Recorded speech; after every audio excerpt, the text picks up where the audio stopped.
Did you put Christmas on a credit card? Don't stress out about that extra holiday spending. SaveWithConrad.com can help you consolidate all of your high interest rate credit cards into one much lower monthly payment. SaveWithConrad.com has helped families just like yours save up to $800 a month. You don't need perfect credit or money out of your pocket. And did I mention no payments until March? So don't make saving money a resolution next year. Make it happen today at SaveWithConrad.com. NMLS number 2129, Equal Housing Lender. Hey, it's Conrad Thompson, and you're listening to Something to Wrestle with John Layfield. John, what's going on, man? How are you? I am fantastic, Conrad. It is good to see you. We got college football playoffs finally in the world, and I saw your Twitter last night, or X, or whatever you want to call it now. You got a college football playoffs and a wrestling pay-per-view. It's a wonderful day. Dude, it was a great day. I love when we get to have double headers. I had 2 nights of that where there was wrestling on one TV and the playoffs on the other channel. But now we've got some real playoff action. Of course, we've got week 1 behind us. I want to quickly get your picks. Ohio State and Oregon feels like the real national championship to me right now. Yep. And that is round 2. We're going to be seeing that game in Oregon. Who do you got, John? I got Ohio State. I think Ohio State can beat anybody but Michigan. I really believe that. And Ryan Day is just obsessed right now with winning as much as he can into the playoffs. He really needs to win a national championship, probably to keep a job. He just can't beat Michigan. There's some block there. There's something there. They had twice the team Michigan had this year. Then Michigan ends up beating them. And of course, gets the flag planted in the middle of the field. They got embarrassed. Every talk out there is about Ryan Day getting fired. I think Ohio State plays great. I think they're a good team. I think they probably beat Oregon, I agree with you. That's the national championship. We've also got Arizona State and Texas. I, for one, think Texas has this one. What do you say?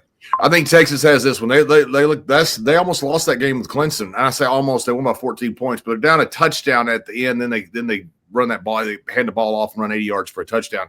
That kid from Clemson who won 3 state championships at Austin Westlake, he almost pulled another miracle off in front of 100,000 people. I got really worried about that. Texas, to me, is a little bit worrisome. They've basically played one good team, Georgia, and they lost twice. I'm not sure they're that good, but I think they beat Arizona State. I'm a huge Texas fan, though. When I say I'm not sure they're that good, that hurts me to say that. Penn State and Boise State. When we talk about new school and old school, who do you got? The only chance Boise State has is if Penn State misses the bus. They going to beat the hell out of these boys. I think they're going to boat race them. They're going to get ahead, and it's just going to be they're going to pour it to them. Penn State's the same way. They can't win against, for some reason, in the big games. I don't think they will consider this a good big game, even though Boise State is a very good team. I think Penn State outclasses them, in my opinion. Do you agree with that? I think Penn State just has a field day there. Yeah. And then it's time for us to talk about the last one. It's Georgia and Notre Dame. Georgia comes in probably without a quarterback. That's the way it's looking. And Notre Dame at full strength. And I know there's a lot of people on the internet wrestling community who have this one circled. Who do you got, John, Georgia or Notre Dame? I think this is going to be the best game. I really do. I think these teams are really equal, and this is a coin flip to me. And when you have a coin flip, I got to go with probably a tradition. Notre Dame has a great tradition.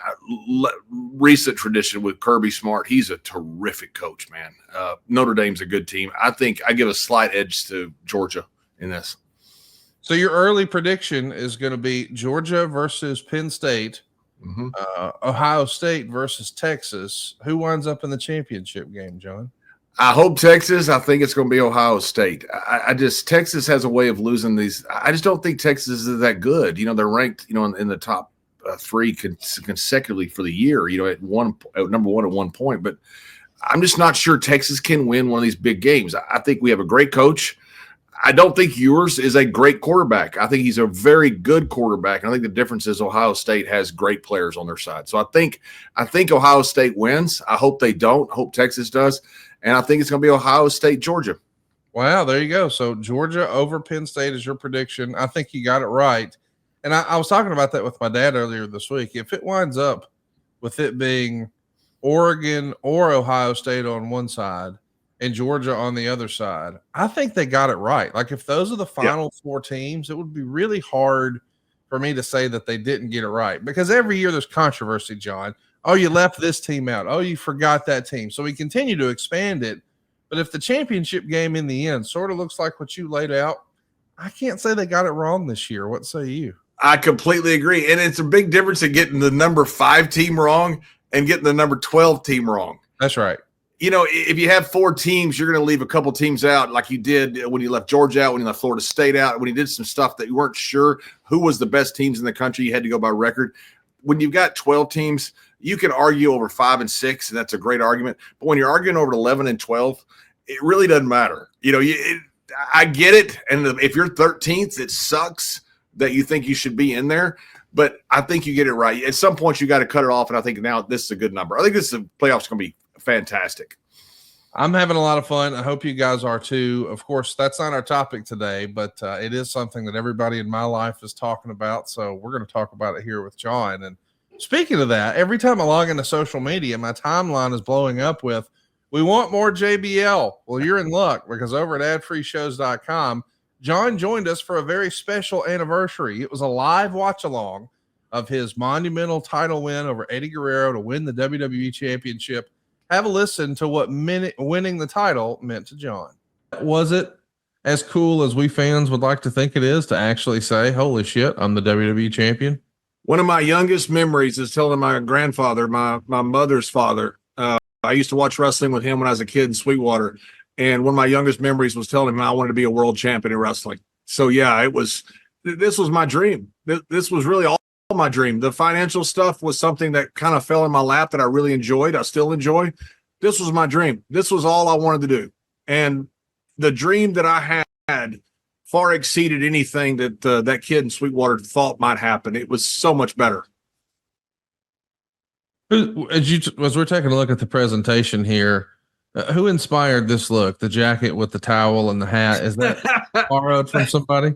That's a great story. I'm up at some little pretty gym up in New York with my wife, and she was working at some little, like foo-foo gym, where they got the massages and the pedicures and all kinds of, at the gym. You got the little juice bar, which people didn't have back then. I used to go in Gold's Gym and World's Gym back then, and I see some idiot walk out with a coat and a towel, just like I'm wearing right now. And I remember thinking I would like to slap that boy out of his boots. Wow.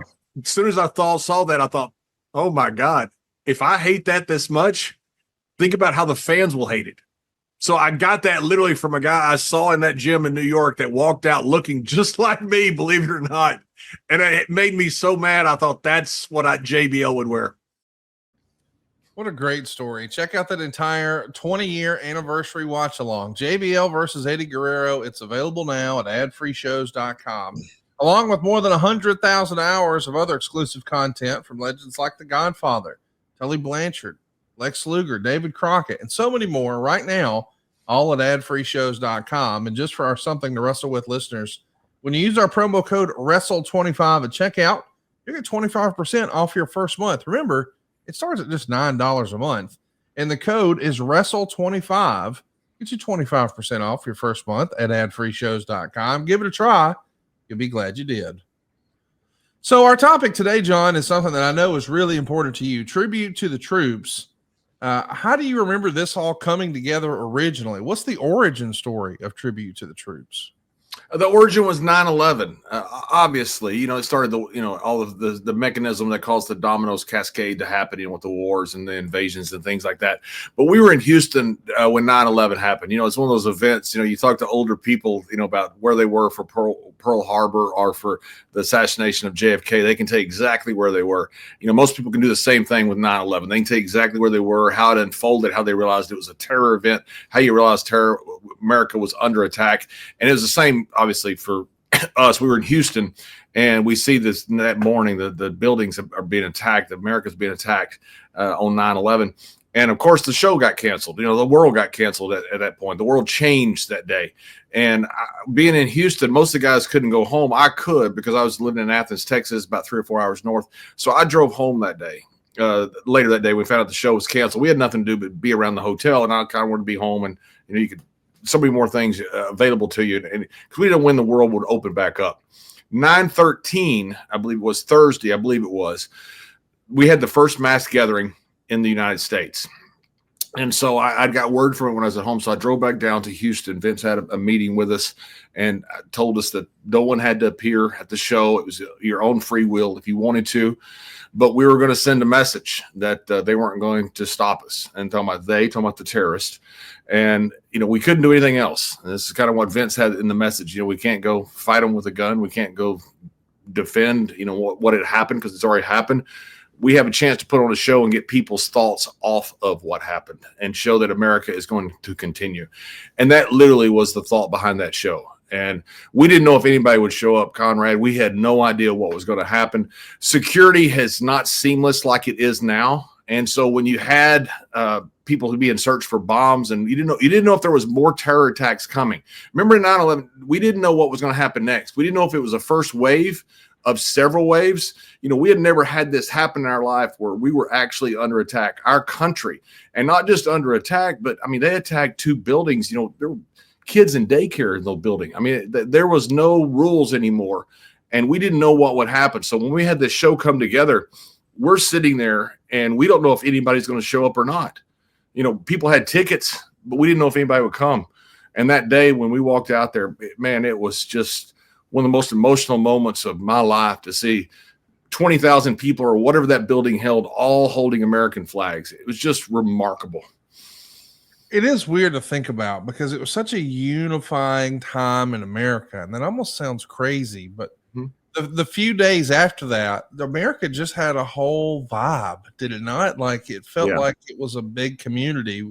I know that, the most recent election cycle, and we don't talk about politics here on the show, but that really focuses on how divided at times America can be. But man, on 9/12, the day after 9/11, there was no semblance of that, right? There wasn't. I remember I was sitting in a hall where one of the comedians was talking about George Bush's potential re-election chances, and they said, just show up. He had a 94% approval rating or something after 9/11, because you're right. Everybody in the country was behind America. We threw away the partisanship away, and everybody wanted to just be American at the time, which was a pretty cool feeling. It came off a terrible event, but a pretty cool feeling. We went out there for that show, and Conrad, the video doesn't do it justice. Lillian Garcia out there singing, and she always did a fantastic job. But that day, man, it was like, Whitney Houston back in '93 or when it was, when she sang the God Bless America or Star Spangled Banner or whatever it was. People just played it over and over. That day with Lillian was like that. That was something that if I lived to be 1,000,000 years old, I'll remember that till the day I die. That was really cool. It was a really cool day. I'm glad that we got to talk about it. I know that it's a real soft spot in Bruce's WWE career as well. So I liked hearing it from your perspective, but it's actually a couple years after 9/11 that the whole idea comes together for this Tribute to the Troops show in 2003. Between 9/11 and the first 03 Tribute to the Troops, how many trips did you make to the wartime troops? I believe 2, because so we started the first trip was the next year. Now, right after 9/11, it kind of sets up this whole story. WWE was the first group to go down to Ground Zero. So right after 9/11 and then 9/13, when the show was, I was watching this stuff on the news, and I thought, man, I just want to go help. I'm too old to enroll in the military, but I want to do something. So I called the office, WWE office in Stanford, and I said, hey, can I go down to Ground Zero? And all I want to do is help. Vince and WWE, like everybody else in New York, was helping any way they could. Vince was with the restaurant and the merchandise. So the guys, because guys were just staying there. When we saw them, it was unbelievable what we saw. They're talking about the first responders. And so Vince got word that I wanted to go to Ground Zero. And when he did, he said, if you're going, the whole company's going with you. And so we planned the whole company trip off of that. And we went down there, and I believe it was the Philadelphia 76ers. I'm not sure. It was the NBA team was going to go with us. We were the first group to go down there. And they had some anthrax scare or something, and of course wrestlers have never been scared of white powder. So it wasn't like we were going to cancel. And so we all went, and I think it was the Philadelphia 76ers. They canceled. I can't remember who it was. It was an NBA team. And we went down there, and it was just remarkable to see these firefighters, these EMTs, these first responders. They hadn't slept in days. We're watching them going in and out of the buildings, what's left of them, the rubble. They're still burning, still trying to find bodies. It was absolutely incredible experience to be down there. And then you fast forward this to the next year when they started taking first civilian tour to Afghanistan, and I believe it was the next Christmas. The Sergeant Major Army, 12th Sergeant Major of the Army, Jack Tilley, was putting a group together to go, and Vince called me. And maybe because of the 9/11, maybe because of Ground Zero, I'm not sure. Vince knew I had a passion for this, and asked me if I would go on a trip to Afghanistan. Then I went the next Christmas to Afghanistan. We're the group I was with, I think, was the first civilian group to go into Afghanistan. So when you're putting together this USO show, I mean, here's what's written about it in the Observer back in 2003. In a show that really came together about 3 weeks ago, WWE took 15 performers and 19 technicians to Baghdad, Iraq over the weekend for a 3-day, 2-night trip, which culminated in the company's first ever television taping in a war zone. The heavily pushed Christmas edition of SmackDown was originally the brainchild of John Bradshaw Layfield, who'd gone on numerous USO-sponsored tours of military bases in both Afghanistan and the Middle East since the U.S. became involved in military actions. Layfield presented the idea to the Armed Forces Entertainment Group, which approved the event. The rules were that WWE could only bring 33 people on the tour. McMahon himself picked the talent that would be going, not all of whom were thrilled about the idea of going because of safety concerns. McMahon admitted they were mostly concerned and a few were apprehensive. McMahon said he felt relief when it was over, both because it was a physically exhausting trip and also because he felt, as the owner of the company, that the safety of everyone was part of his responsibility. On the way back, he told the wrestlers that they should always remember the experience and consider it as the zenith of their careers. The techs, who all were asked to attend, and numerous military volunteers helped with the setup of the show and building of the ramp. So this sounds like an all hands on deck. I mean, I've been fortunate enough to see how the sausage is made behind the scenes with WWE, and it takes a lot more than 33 people to pull it together.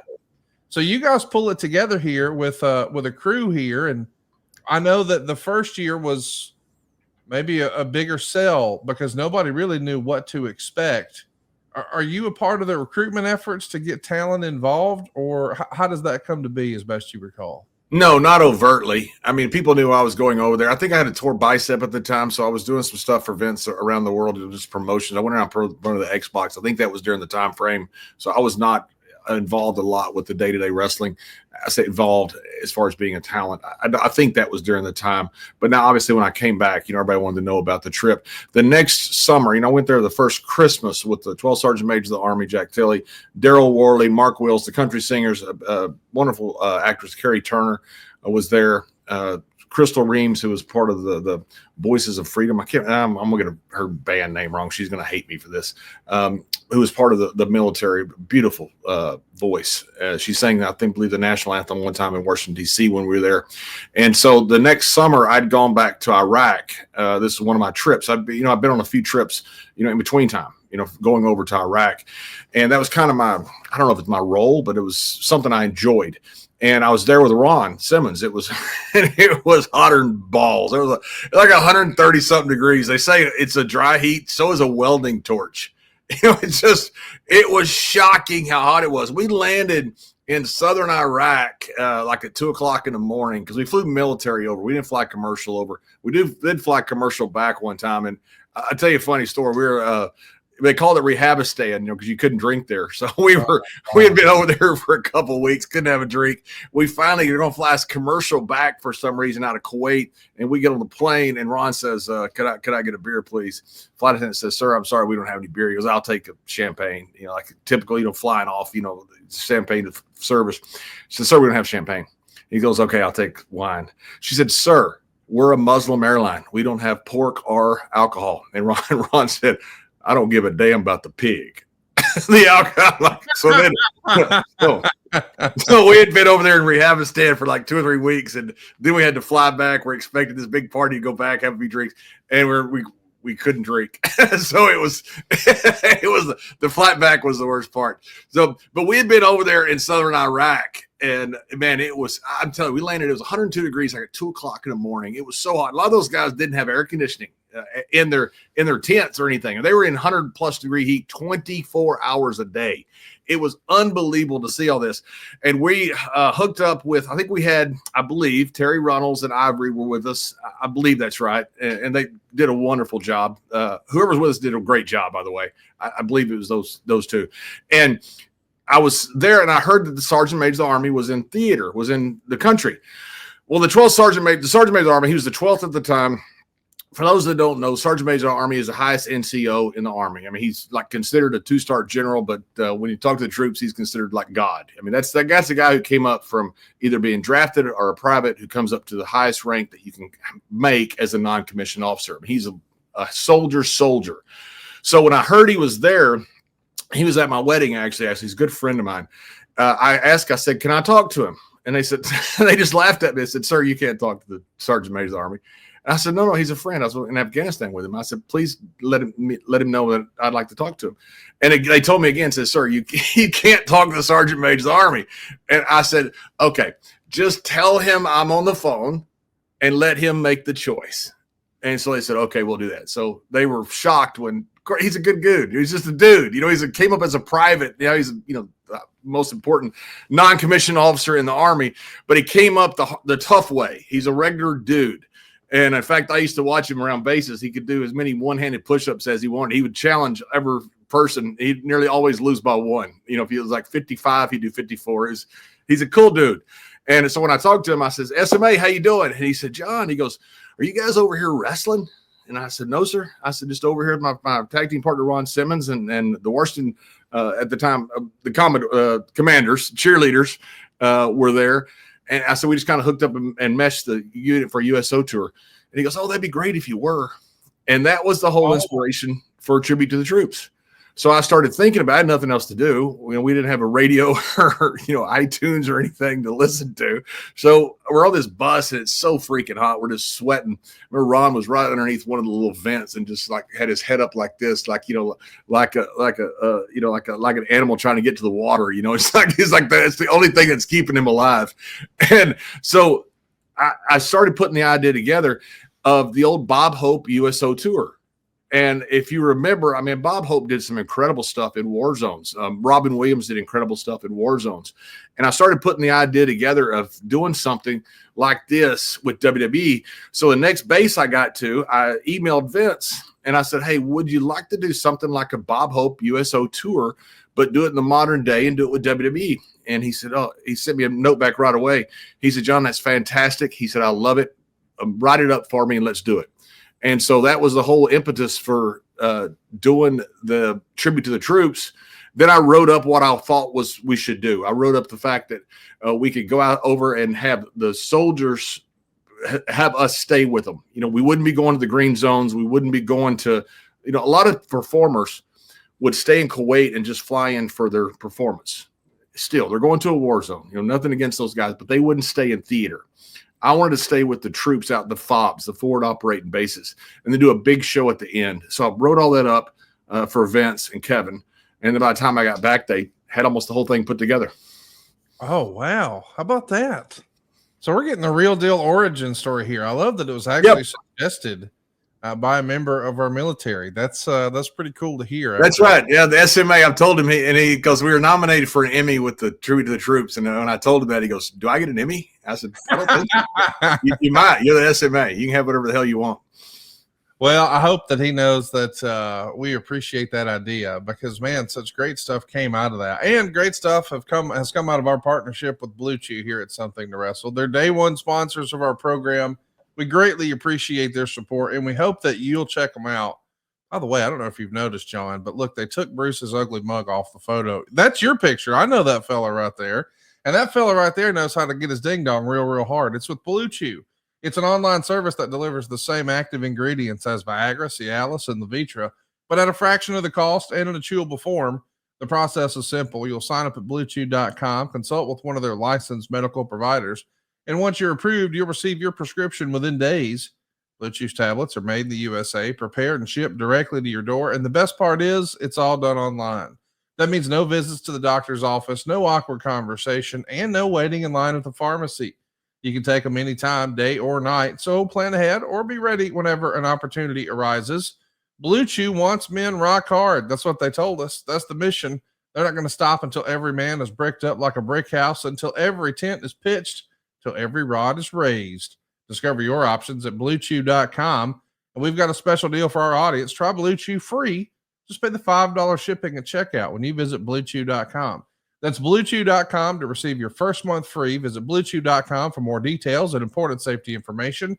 And we thank Blue Chew for sponsoring Something to Wrestle. So listen, man, we know that we've got this show sort of coming together. You get back and Vince and Kevin have sort of put it together. But at that point, who's out recruiting the talent and how do we get buy-in from the individual guys? And do you remember anybody being hesitant? Because that's logical. Like, wait, I'm supposed to be going to Chicago, not Afghanistan. Yeah, it was a little bit of buy. It was a war zone. The patriotic fervor at the time. And by the way, one other thing I had the idea for, and Vince and Kevin did do, was bring a plane over full of DVDs and video games for the guys, and give out to, because they had pretty good entertainment centers. They've set up real quick for these guys. They had pretty good gyms and pretty good entertainment centers they'd set up for these guys. And that's another thing that Vince and Kevin did, was bring over tons of free stuff to give away to the troops, which was one of my ideas, was to do this show. The other idea was to be able to show as many military as we could on the TV show, not make it about wrestling, make it more about the military, which I thought WWE's production, which I thought was our huge advantage over WCW during the wars, was second to none. And they did an incredible job with it. As far as the buy-in, it was pretty easy. The patriotic fervor was huge at the time. And I was telling guys I was going to Iraq, and we came back from that one tour where I went with Ron and I believe it was Terry and Ivory, and everybody's talking about how great it was. So there wasn't a lot of recruiting that had to go on. I mean, more people wanted to go than could go. Briscoe and Bruce talk all the time about how they wish they would have gone. That was something, people, for the most part, and I heard there were some people, I didn't really hear it at the time, that there were people who were very hesitant to go and people that didn't go. But for the most part, there were a lot more people that wanted to go than they had spots. Yeah, I think maybe the most famous story that I've heard, and I don't know all the details, but I think there's a narrative out there that Rob Van Dam was hesitant to go. Is that one of the names you heard was hesitant to go? I don't know if it's hesitant is the right word. I don't want to mischaracterize what Rob did. I don't think Rob went, did he? I was reading some of the notes about the tour, and I have no idea the reason. Could have been family, could have been a million things. To my knowledge, and I've heard there was retribution for guys who didn't go. I don't know anything about that, but I'm not doubting that happened. To my knowledge, there was no, coercion of you really need to go. I think they just said, if you want to go, yes or no. And it was a pretty simple answer. That was what I thought about it. Now, I don't know, Rob, and I think Jonathan Coachman, a couple years later, didn't go on a tour that he thought he got retribution for not going. I'm not disputing what Coach says. I didn't know anything about that. When you're over there, I mean, it's written about in the Observer. Well, let me just find it here. The WWE crew largely lived as the soldiers did for a few days, sleeping on cots, 14 to a room, and eating at mess halls, although they did stay at a palace that one of Saddam Hussein's used to live at. For obvious reasons, they weren't allowed pyro. Talk to me a little bit about what it was like there. Like, what are the conditions? Because it's not a normal show. It's not like the backstage to a building and we'll go find a gym. And is there a Waffle House still open? Like, that's not the existence. So what is this like over there? I'll tell you a funny story from the first tour. So the first tour we've been over in Afghanistan, this was like, we were the first civilians to go over there, was my understanding. And we had been out all day and you greeted soldiers all day. And man, I come in, I'm so tired, especially in Afghanistan. It was dirty. I mean, that is a rotten place. And I would say no offense, but you can take offense all you want. Afghanistan sucks. And I come back in and all the beds had been full in one place. So I'm in a room by myself and there's about 20 or 30 bunks, out. I'm the only one in that whole hall, by myself, because I'm the last one to come in from visiting the troops. And my stuff is so dirty that I just take it all off. So literally I take it all off, put it beside my bed. It's just a mess how bad it is. I can tell you some stories that are horrific about the air qualities over there because what some of the things that happened. Horrible. So I took all my stuff off, hop into bed.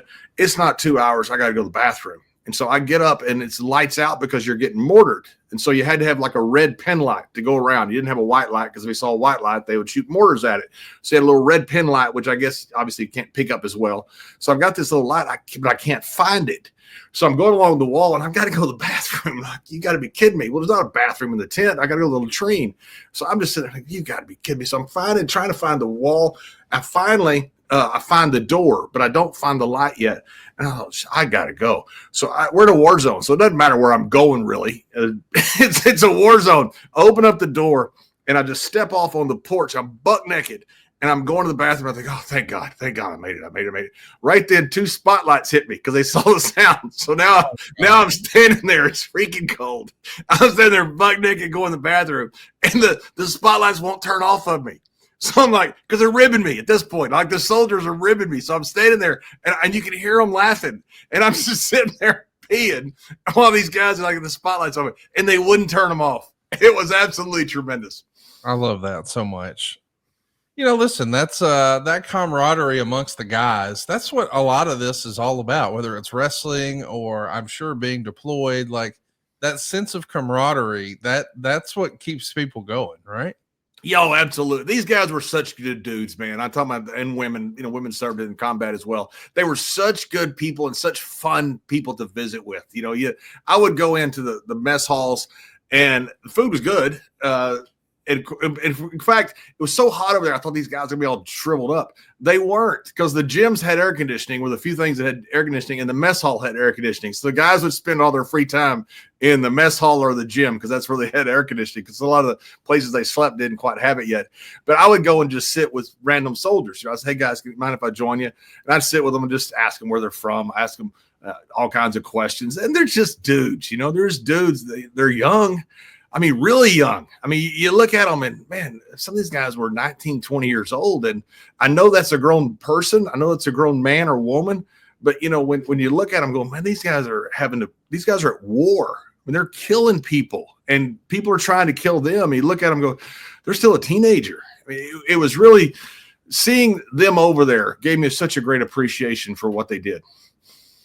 I do want to ask you, we said, or we read in the Observer here that, some of the guys stayed at a palace that Saddam Hussein's sons used to live at. Like, did you see any of the Saddam Hussein's wealth or his palaces, or was that part of your experience? What can you tell us? Absolutely. We didn't stay in the green zones. And again, you had guys that, entertainers that would come over, and God bless them for coming over now. And this is not taking a shot at them, but they didn't want to stay in theater. So they'd stay in Kuwait and they'd come up to Iraq. They couldn't fly all the way to Afghanistan, I don't believe, from Kuwait and be back the same day. But they come to Iraq and perform and then go back. We stayed with the soldiers. So the palace that they talked about, there's 2. There's Uday and Usay's palace, which I think somewhere up north. I can't remember. I do remember staying in it very well. And it was, incredibly ornate palace. Then we stayed in Hussein's palace in Baghdad, and that became part of Central Command. So he had a marble driveway. I mean, imagine that in the rain. You couldn't keep a car on it. It was so slick. He had his huge elevator that it was two stories. And there's a picture out there of me and Undertaker on Saddam Hussein's throne. But we would sleep. There it is right there. We would sleep in. Everybody took a picture there. So everybody's been to Iraq. Got a picture on that throne. That's his actual throne. Wow. I believe that was on the first floor. That's where he would greet people. And then we stayed in Saddam Hussein's bedroom. And I say I mean like 30 of us. So there was a lot of people there. But the best part was Saddam had this giant bed, like a Nephilim bed, from the old giants from the Bible or something. It was like 12 feet wide by 12 feet long. It was huge. I mean, massive. Obviously, he had custom sheets. Well, Big Show slept in the bed. So he had a giant in a giant's bed. We're expecting like Jack and the Beanstalk or something. This is like a fairy tale. You got a giant in a giant's bed. Big Show's no pictures. I said, all right, I get it. But we got to get one picture. But we'd have bunks all around. We had probably 20 or 30 bunks. His bedroom was massive. I mean, probably 3,000 square feet. I don't know how big it was. I'm bad with all that stuff. It was huge, but enough for like probably 20 or 30 bunks that were in there, except for Big Show, who slept in the giant's bed, which he had a giant in a giant's bed. Well, I know that I know from your real life travels a few years ago, you did like a tour with golf all over the South, and I'm curious, did you get to play any golf over there? Oh my God. One of the best days of my life happened in Saddam Hussein's palace. The guy comes and gets me and says, "Sir, you want to come with us?" And so I got Undertaker, and I said, "I don't know what's happening if this could be good." And they had got golf balls, golf clubs from the USO, and they asked us if we want to hit golf balls off Saddam Hussein's porch in Baghdad into his lake. And I was like, "Are you kidding me?" We had country music playing. They had all kinds of fun things. Then somebody got some beer in country, and I think they said they got it from the Russian special ops. I think that's what they said. I'm not sure, but it was obviously not supposed to be there. And in fact, one of the colonels came by and said, "Is that non-alcoholic?" Pointing to our Gatorade bottle, which didn't look like Gatorade. I said, "Sir, do you really want to know that?" And he said, "No, I don't, sir. Have a good time." And so we sat there with the soldiers and hit golf balls. A bunch of us came out, music playing, just had the best afternoon. I'm sitting there in Iraq, in Saddam Hussein's palace, hitting golf balls off his porch into his lake. What a sentence. I mean, that sounds make-believe. And by the way, his lake, you ask about the divergence between his wealth and the poverty. He had, I think there was, I'm going to get this wrong, 6 or 7 water pumps in all of Baghdad. He had all but 1 or 2 of them in that little private lake. I mean, he didn't care at all about the citizens. Right outside of his wall was abject poverty. Here you had one of the wealthiest guys in the world, and his place was just immaculate. But right outside of it was just complete abject poverty.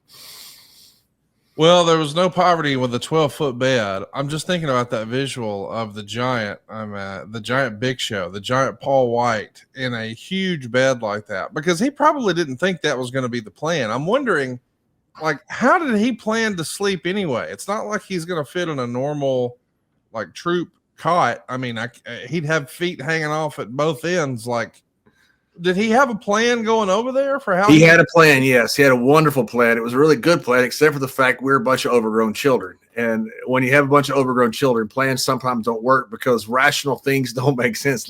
You can't put logic with illogical people, and we were illogical people. So he had this huge blow-up mattress that he brought with us. And he blew this whole mattress up on the plane, and he's back there comfortable as he can be asleep. Again, it's a wonderful plan. It's just you're dealing with overgrown children. And of course, we found a way to prick the bed and watch the air go out of it, and Big Show blow a gasket. So his bed didn't work very well with a hole in it. Oh, I hate that. And Taker's told the story, I think, many times on his podcast, about what all happened. Obviously there was a big guy with a baritone voice that was that was the ringleader that happened to own the company. That was like, it's bad. That'd be a shame if that thing went flat, wouldn't it? Oh my God, the giant go down. Everybody, oh, that'd be terrible if somebody poked his bed. Of course, Vince didn't need somebody to do it, but because I think he enjoyed doing it himself. What a great story! Oh my God, it's just the greatest thing. You guys had hammocks, they're hanging up in the between different things. Big Show had the bed, and we're sitting there. We're overgrown children. We can't allow that to happen. We can't allow somebody to have a good, fun time. Hey, I know that you like more eccentric collectibles and decor. We can see that when we get a one shot of you and we see your background with all the different things you've collected, whether it's the statue or the big medallion or the swords. Like, I bet Saddam Hussein's outfit, I mean, he had some pretty cool stuff in that palace. Did you keep an eye on anything? I'm going to get up and do the rudest thing in the world. You're going to see I'm wearing shorts here. I meant to get this beforehand. As you can see, I'm only dressed from the top up. So I'm not sure how legal this is. So I think the statute of limitations run out. And plus, I got it by visiting the troops, so nobody's going to prosecute me. But I got this sword, and I was told it was an antique. It's almost falling apart now. I was told it was an antique. I have no idea if it is or isn't. I mean, it could have been made and sold to me by some local Bedouin guy that just wanted to sell something to me and said, "Oh, it's a big famous antique." I have no idea if it is or not. So I bought this sword when I was over there from one of the guys near the base or on the base or something. And you weren't supposed to bring back antiques. I have no idea if this is an antique or not. But I bought it for, I think, $100 because I love collecting swords. You can see back here that I've got from all over the world. And so when I got back and landed in, I guess, Andrews Air Force Base in D.C., one of the colonels gets on her. I can't remember. I always say the colonel. I have no idea. He was something. He had bars and stars on him and stuff like that. So he gets on the plane, and I just woke up from this long trip, and I'm the first one sitting on the front of the plane. And he walks in and says to me, he goes, "Got anything you shouldn't have?" And I look up, and I'm so horrified that he asked me that. I literally looked at him, and all I could say was, "Why would you ask me that?"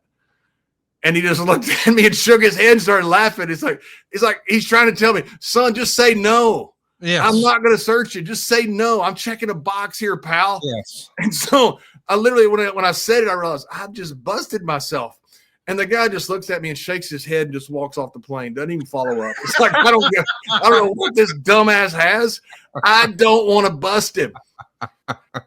So the thing was, we never went through customs, so I didn't know if I could bring the sword back or not. It's this one right here. I may be indicting myself now. I have a feeling it's not. I have a feeling it's not an antique. The more I look at it, how cheap it is, I don't think it is. But I bought it over there, and I didn't know if it was legal or not to buy something and bring it back. And so when I get there, I know I'm flying commercial then from Andrews up to New York, so I got no problem. We've never been searched. That was the only time anybody ever asked me, and I absolutely busted myself. I love that story. What a great story too. My wife calls me and says, "We're going to a Christmas party tonight." And I said, "Why are we going?" And I said, "No." I said, "I just got back from Afghanistan and Iraq. Been over there 2 weeks. I'm not going anywhere." She said, "It's Snoop Dogg's Christmas party."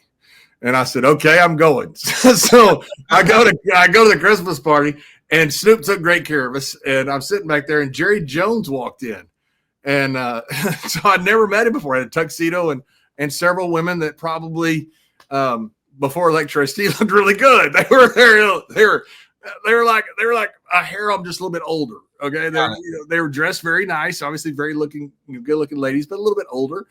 And when I saw him, I said, "Hey, Mr. Jones," I said, "Pleasure to meet you. I'm just getting back from Iraq. I'm exhausted." And I said, "Pleasure to meet you. Thank you." And he goes, "Oh, are you a Cowboy fan?" And I said, "Well, actually, yes, I am." I said, "I want to say thank you. Before you got here, I was the whitest guy at the party." And said he just laughed. He thought it was funny. He was actually a very good man. Very fun. Man, what a fun life you have. You just landed from Iraq. You go to Snoop Dogg's party and you're hanging out with the owner of the Cowboys. I only wish back then I could have slipped you a bottle of Z-Biotics. It's the first and most important drink before you have a night out with drinks. I've learned it the hard way. I just tell you, I don't bounce back like I used to after a night out with drinks. That is until I found out about pre-alcohol. Z-Biotics pre-alcohol probiotic drink is the world's first genetically engineered probiotic. It was invented by PhD scientists to tackle rough mornings after drinking. And here's how it works. When you drink, alcohol gets converted into a toxic byproduct in the gut. It's this byproduct, not dehydration, that's to blame for your rough next day. Pre-alcohol produces an enzyme to help break this byproduct down. Just remember to make pre-alcohol your first drink of the night. Drink responsibly, and you'll feel at your best tomorrow. I've told the story before, but it bears repeating. I was first introduced to Z-Biotics when I was out in Denver getting ready to speak at a podcast conference. But Eric and I had a great, successful day meeting with a bunch of different ad agencies. So we were celebrating with a few drinks, but before we got started, Eric reached into his briefcase and said, "Hey, let's try this." Man, we had a great night, and we were bright-eyed and bushy-tailed on stage the next morning at 8 a.m. I give 100% of the credit to Z-Biotics, and that's the reason I have that thing on me right now. I'm hosting Christmas Eve, and I'm going to have a house full of people who are trying to enjoy the very merry holidays. But before they get going, I'm handing them a bottle of Z-Biotics because we got to get up early and open presents on Christmas morning. And with the holiday season upon us, if you're going to be consuming more alcohol, maybe we missed your chance for Christmas, but New Year's is right around the corner. And think of all the other days that you celebrate. You know, whether it's a holiday or a birthday, Mother's Day, Father's Day, Valentine's Day, we find a reason to celebrate with alcohol. Well, let's find a reason to have a great next day too. That's what Z-Biotics is all about. Go right now to zbiotics.com/wrestle. You'll learn more and get 15% off your first order when you use the code WRESTLE at checkout. By the way, Z-Biotics is backed 100% with a money-back guarantee. So if you're unsatisfied for any reason, they'll refund your money, no questions asked. How do you beat that? Remember to head right now to zbiotics.com/wrestle and use the code WRESTLE at checkout. You'll get 15% off. So, John, let's talk a little bit about, with regard to the trip over there. Some of these trips had a little bit of controversy. I know that Al Franken actually didn't have the best experience over there. I guess he was trying to tell a joke, and I don't think it went well. There's a pretty famous picture that's out there. I don't even know if we can show it on YouTube, but he is reaching towards a woman who's dressed in full military garb. It looks like she's asleep, and it looks like his hands are going in for a little honk, I believe is maybe the way to describe it. I don't know what we can or can't say here, but I am curious. Do you remember anything about that controversy or hearing about that? And did you think, oh, we're going to get some of that on us with the WWE too? I was there for this trip with Al Franken. I was like, I can't emphasize this enough. And I don't know what happened. I think it was Sweden. I can't remember the young lady's name. She was like a very, very beautiful young lady. We had a couple. Carrie Turner was there on a bunch of tours also, but this was not Carrie. This is another young lady that was there. That was, famous, very, very beautiful girl. Al's a good dude. He wrote for SNL, real funny guy. Then later became a senator, and I was over there with Al a bunch of times. Now, Al and I see things. If he sees it as black, I see it as white. As far as politically, we're very different. But his love of the troops is absolutely unmatched. He would go over there, and there's me, him, Daryl Worley, and Mark Wills, and he would go over there and stay with the troops. He had a hilarious skit night after night after night. In fact, we were in Abu Ghraib. There he is right there dressed as Saddam Hussein. And this is how he's dressed when we were in Abu Ghraib. And he's out there with Carrie Turner, and he's handcuffed just like he is there. And he's handcuffed, and we get mortared during their performance. And I've never been mortared before. And part of the skit was he was looking for his boys, Uday and Usay. In real life, Uday and Usay had just been killed. That was part of the skit. And so it's real funny. It's never night. It's getting funnier and funnier. Him and Carrie Turner were great together. We get mortared, and some guy yells, "Run to the bunker, run to the bunker." I don't know where the bunker is. I've never been in a bunker in my life. And so I'm sitting there, me and Al Franken, I'm right behind him on stage. I'm not part of the skit, but I'm watching because it's so funny. And, I respect also for Al, being there for him.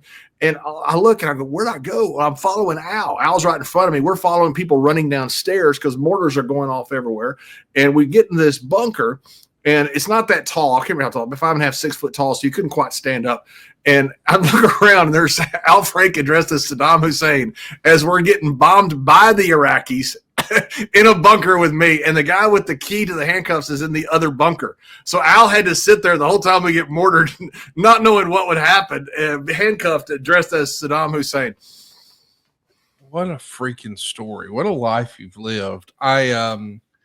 I do want to ask, because I think there's a story out there about a chopper crash, or maybe it wasn't really a crash, but I know it gave a real scare. What can you tell us about that? Yeah, and I'll get back to Al Franken about what happened with the picture, because I was there right beside the picture. Wait, you were there when the picture was being taken?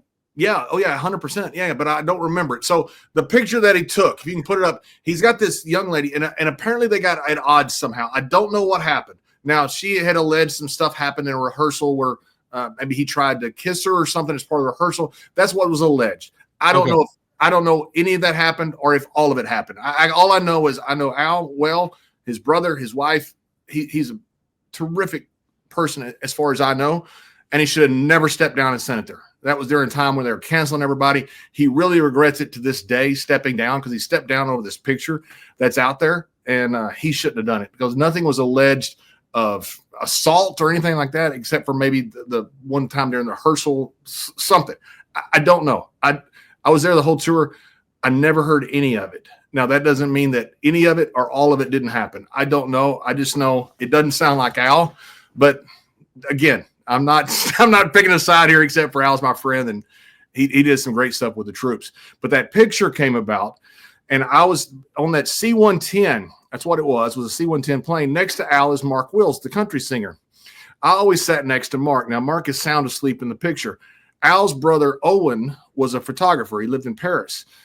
He's the one that, from what I heard, took the picture. I know there's been dispute over that, but I got that from one of the Army guys who allegedly either saw it or whatever else.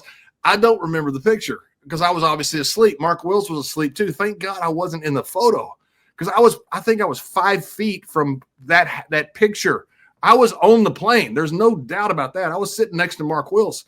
Well, Al goes up and he's like, he's going to grab her breast, but he's not grabbing her breast. He's taking a picture to send to her as a joke. Right. It's a bad joke. It's in terrible taste. I get all that. It wasn't, Al did it as a joke. Anyway, when that picture came out, that's when the whole cascade of dominoes started happening and falling. And Al ended up resigning as being a senator because of that photo. And, you know, the allegations from the young lady about the stuff, which, again, I didn't hear any of it.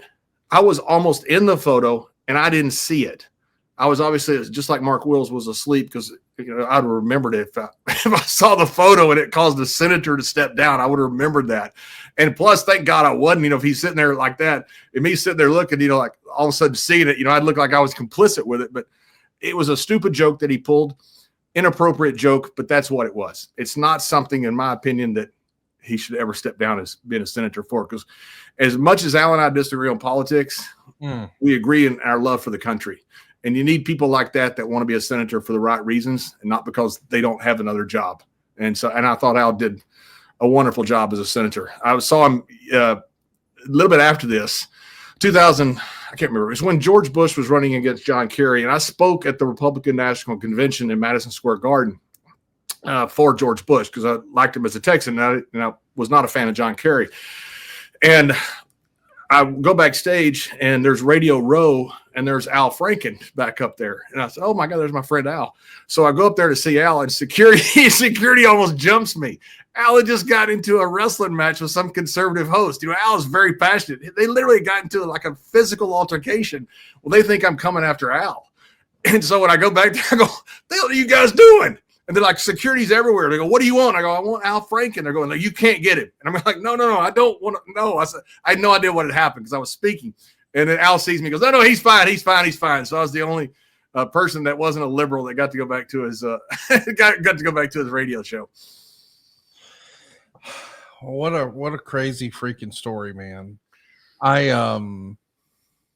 got to hear the story about Ron Simmons and the chopper. Oh yeah, we're up near somewhere, and I'm gonna get all these names and places wrong. I tried to look some of it up on the internet to figure out, it was a long time ago, and every place looked the same. Understand?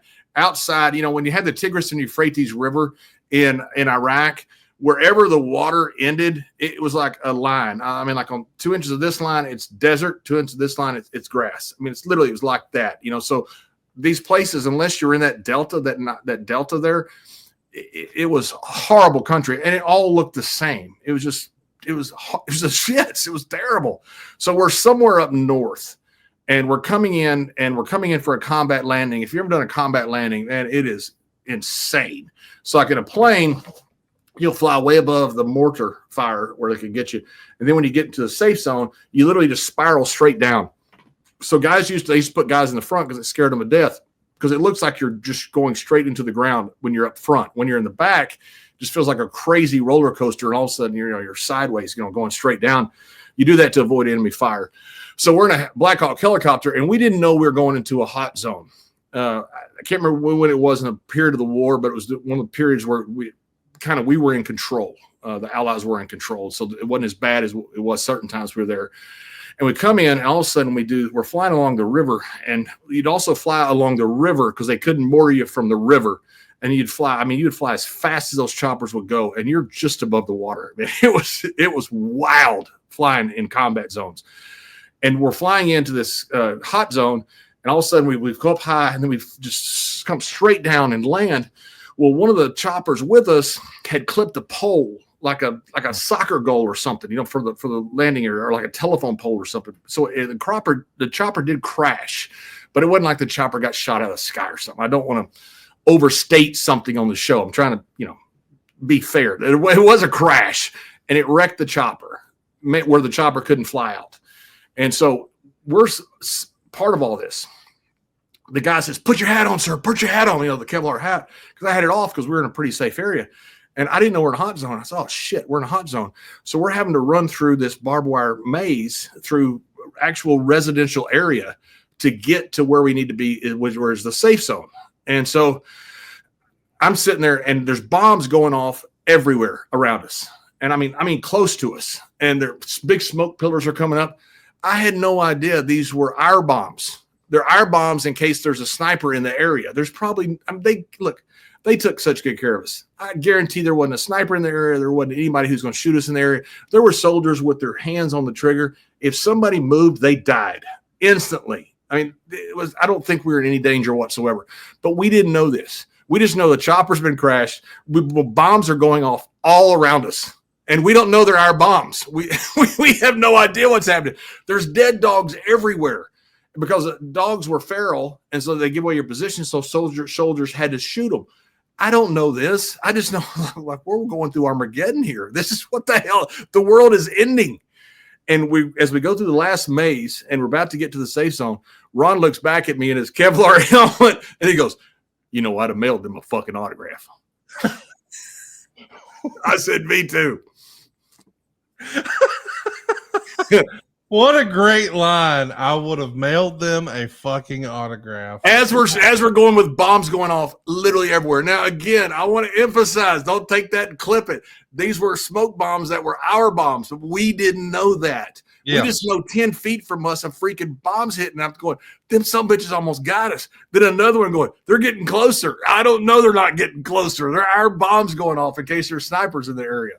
That's tremendous. And then we get inside the safe zone. And one of the guys, again, a colonel. I don't know if everybody's a colonel. I have no idea what his rank was. The guy who's in charge comes up and he goes, "Guys, the chopper is wrecked." And I believe Jericho was on the chopper. I think, I'm not sure. Jericho was on that trip. I think he was with us. And he could have been on the chopper that kind of, hit and crack. I'm not sure. You have to ask Chris. He's doing a great job, by the way. I'm a big guy. I love the way Chris reinvents himself every couple months, 6 months. It's just fantastic. But we get into the zone and the colonel or whoever it was says, "We're going to convoy back to Baghdad." And I said, "Sir, do I have a vote?" And he goes, "Of course you do, sir." And I said, "Can I vote against the convoy?" I said, "I do not want to drive across Baghdad." And I'd done it before, like in this armored vehicle. It's kind of cool. You're like in a fishbowl and everything around you is military, grade windows and things where you could shoot an RPG in there and then supposedly wouldn't come through. But we were going to go back through in Humvees. And now we'd have an escort and all that stuff. But I'm like, I don't want to go back. I don't want to convoy across Iraq. And the guy said, "Well, sir, you may be stuck here all night." And I said, "I'm surrounded by special ops. I'm not really worried that I'm here." I said, "I'm more worried about the Humvee trip going across Baghdad." And he goes, "Okay, no problem." And everybody was like, "John, thank you so much for speaking up. We didn't want to go either." The guy got us a bird back pretty quick. And we go back across Baghdad. But that's another point. I just fallen asleep. It was cold as it could be. It was like typical desert. So it was during the day, it was pretty warm. You want to ask, why did you feel more comfortable on a helicopter than in a Humvee? Because I thought we had better evasive tactics. I'd been in the helicopter so many times. We always had a ship. Usually had a ship that go with us with guns, and we could see so much more people because we own the air. You look at the Russia invasion of Ukraine. How they invaded. They invaded it in the morning like you would back in the Revolutionary War. It's because of two things. They didn't own the air and they didn't own the night. We owned both. And so anything in the air, we could pretty much control. Now, they had the RPGs, the anti-aircraft missiles. That was a lot harder to hit than you had landmines planted everywhere for convoys and things like that. So I felt much safer flying in a Black Hawk or in one of the other type of military choppers going across. It's just, man, it's a scary thing to even have to be in that spot to think about this, especially as a pro wrestler. And I know you were there because you wanted to be, but I can't imagine like if you were a wrestler who was on the fence and now you're like, wait a minute, we don't want the Humvee. Wait, there's smoke bombs. I mean, it's not your normal, hey, we got to find Jim Tam laundry, I do want to ask you about some of the other fun shenanigans you got to have though, because I think there was a story with a ladies champion jouster. Is that a thing? Oh yeah. I believe it was in Afghanistan. Yes. And they wanted to challenge me. I believe it was, the time when I was having to run as JBL, and they wanted to challenge me to get up on this jousting platform, very small area. And you had like these big jousting sticks with big, things at the end, but they're not pillows. These are hard as a rock, these things. And so they sit there and just whack each other until one falls off the freaking podium. So there's like this woman there, soldier, and the one that challenged me, because I'd come over because I'm JBL, and they, this woman beating JBL was going to be very good, which I wouldn't have beat her anyway. Even if I could have, I couldn't have, by the way. She was the base champion. I knew this going in. I thought, I'm not going to let this woman just kill me. I just don't want to do this today. Because I didn't thought, what if she might break my nose or something? It's like, this is going to be bad.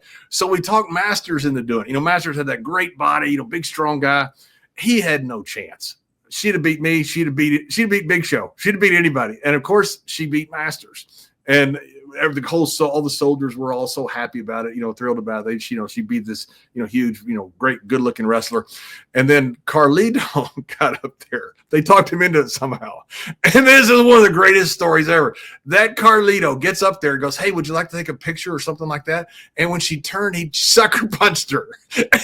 Not sucker punch, but with the jabs. Bam, got her and knocked her off the gimmick. Well, now she's furious. Now she wants nothing but to kill Carlito, and Carlito refuses to get back up. It was the greatest thing ever. I became the biggest fan ever of Carlito that day. He had legit heat from the military that day. It was awesome. I'm like, what? They have guns. They might shoot him. We've got a bunch of great photos that you shared with us before we clicked record. I wanted to have a chance to run through some of those and have you just explain what we're looking at and give us a little bit of a backstory. Our producer, Dave Silva, has those ready for us. And I'm sure that some of these are going to be the first time anybody has seen these photos. Oh my God, this is the best story. So this was when it was, you can see how sunburned I am. Just I had my shirt off just a little bit. This was in the summer. I was there with Ron. And it was so freaking hot. So we had a guy with us with WWE that was kind of in charge. And I'm the world's worst around people that, tell me what to do. If you ask me what to do, I'll do anything. But if you tell me, I'm like a rebellious child, and I know this. I'm 58 now, and I know this. So he was kind of just, he ran things. He would tell us, hey, do this, do that. He'd tell me and Ron, he'd order us around. And it never really didn't set well with us. So we wanted to do something with the fire truck. This is in Iraq, obviously on a tarmac. And he said, no, don't do that. So I went and got the guys that were in the fire truck, and I said, hey, guys, can you show me how to run the hose? They go, oh, yeah, sir. I said, what would I do if I hit somebody with it? They go, oh, sir, you'd wash them all the way down the tarmac. I said, perfect. So they were all posing for a photo, and I pulled up behind them in the fire truck with the fire hat on, and I washed them all the way down the tarmac with the fire hose. That thing was powerful. That thing was so good. And Vince asked me later, he goes, did you wash a WWE executive down the tarmac? I said, you're damn right I did. He goes, that's good shit. Good shit. Yeah, I love it. What a great fucking story. Yeah, I snuck up behind them. All the soldiers were in on it, and they're out there taking a photo, and he was like running things, telling people what to do and all this stuff. It just didn't set well with him that here's this guy. We're in a war zone. These soldiers doing a great job, and he thinks he's General Patton coming in here. So I thought, the thing to do is just wash his ass right down the tarmac with a very high-powered hose. And that's what I did. Well, something else that you've done, and everybody listening to this needs to do, is check out our friends at Lumen. Lumen is the world's first handheld metabolic coach. It's a device that measures your metabolism through your breath. And on the app, it lets you know if you're burning fat or carbs, and then it gives you tailored guidance to improve your nutrition, your workouts, your sleep, and even your stress management. This is like a real life hack, because all you have to do is breathe into your Lumen first thing in the morning, and you'll know in real time right then what's going on with your metabolism. Lumen then gives you a personalized nutrition plan for that day based on your measurements. The idea is you can breathe into your Lumen before and after your workouts and your meals, so you know you've got the right plan for your body that day in real time. Here's why all this matters. Think of your metabolism almost as like your body's engine. It's how your body turns the food you eat into the fuel that keeps you going. Your metabolism is at the center of everything your body does. And as a result of that, optimal metabolic health means easier weight management, improved energy levels, better fitness results, better sleep, even better focus. I'm a big believer in this product, and my wife sold me on it this way. Honey, crash diets don't work. Some days it's okay to eat bad food, and other days it's not. This tells you which days it's okay. Okay, I'm in. If you want to stay on track with your health this holiday season, go right now to lumen.me/wrestle. You'll get 15% off your Lumen. That's lumen.me/wrestle for 15% off your purchase. Lumen makes a great gift too, and we thank you, Lumen, for sponsoring today's episode.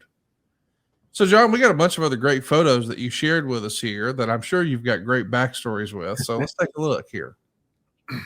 What are we looking at here? Who else is in this photo? I recognize that fellow on the left, I believe. Yeah, the fellow on our left, that would happen to be the 16-time world champion. The fellow on the right, we always joked was Leon White, his twin brother. They called him Big John Gaburk. Wonderful, wonderful, wonderful person. We always go to him, it's time. I fear no man, I feel no pain. It always, because he looked a lot like Leon White. Just a wonderful guy, John Gaburk. That was us getting ready to go somewhere as we're in Iraq there, I believe. I believe we are. There's trees back there. Maybe that's in D.C. I don't know. Like I say, it was a colonel. I use that for every person I met. It was a colonel in the military. I don't know. John Cena, of course, was in the main event of the very first Tribute to the Troop show, him and Big Show. How big of a fan of these tours was John Cena? It feels like this is right up his alley. Oh, my God. I mean, you look at a guy who does all this for Make-A-Wish, and he was just – I mean, the guys loved him, and he loved them. You know, John is a genuine guy. I always say if you built a superstar from the ground up, it looked like Randy Orton, and that's true. Talking about the wrestler, that's true. I mean, everything about Randy is just what you want out of a professional wrestler. Well, if you built a representative for a company from the ground up, it would look like John Cena. He was just perfect. He did everything right, and he meant everything. It wasn't bullshit. It wasn't John just playing a role, doing the right thing because he knew he'd be the guy. He's the guy because he did the right thing. A big freaking difference. We know that John Cena is going to be on that very first show, that very first Tribute to the Troops. But the biggest reaction is probably when Vince McMahon starts giving the business to Santa Claus. And then it's revealed that Santa Claus is actually Stone Cold Steve Austin. And Santa Claus puts a beat down on Vince McMahon. From what I understand, not only was this great and a huge reaction for fans at home, but even the live crowd, they loved it. But I think there was even a surprise birthday party for Steve Austin on this very first trip. I think he turned 39 while you guys were over there. Do you remember that? I do remember it. I do remember very well. Yeah, we had a great birthday time. We celebrate birthdays well, for guys, because we know they're on the road, they're missing their family. So guys always celebrate their birthdays well. But being in Iraq, it was extra special. Here's a guy that's spending his birthday in Iraq. We're all over there, but it's a pretty cool thing to have a birthday. And, missing your family, being over there, that's pretty cool that the guy would do something like that. I understand, a lot of the guys did stuff like that, but still, you respect that and you want to do something for him. So, yeah, huge birthday party for Stone Cold. Jared, not Jarrett, Jared, Jared, Swa, they called him, was a guitar player for Daryl Worley. His birthday was on December 24th, I believe it was, or 23rd. And we used to fly back from Afghanistan. We always said it was the longest birthday ever because we'd get on the plane and start celebrating. Then we land in Ramstein and celebrate. And then we get in because the time change, we're going with the time change. So the day is like 30 something hours long. And so we'd celebrate for like 2 days on Swa's birthday. They acknowledge on that very first Tribute to the Troop show that this idea was yours. And they actually call you John Bradshaw, which was kind of funny. But this episode doesn't wind up airing in a lot of the world. A lot of the world, like over in Europe, they show a best of 2003 SmackDown episode that was hosted by Josh Matthews. I know that it did air in Australia. And were you surprised that this wasn't a global show? Yeah, I thought they're it's chicken shit. Absolutely chicken shit. Is the woke crowd before the woke crowd. You don't want to air something because you have us, not to go into politics of war, but yet we were attacked.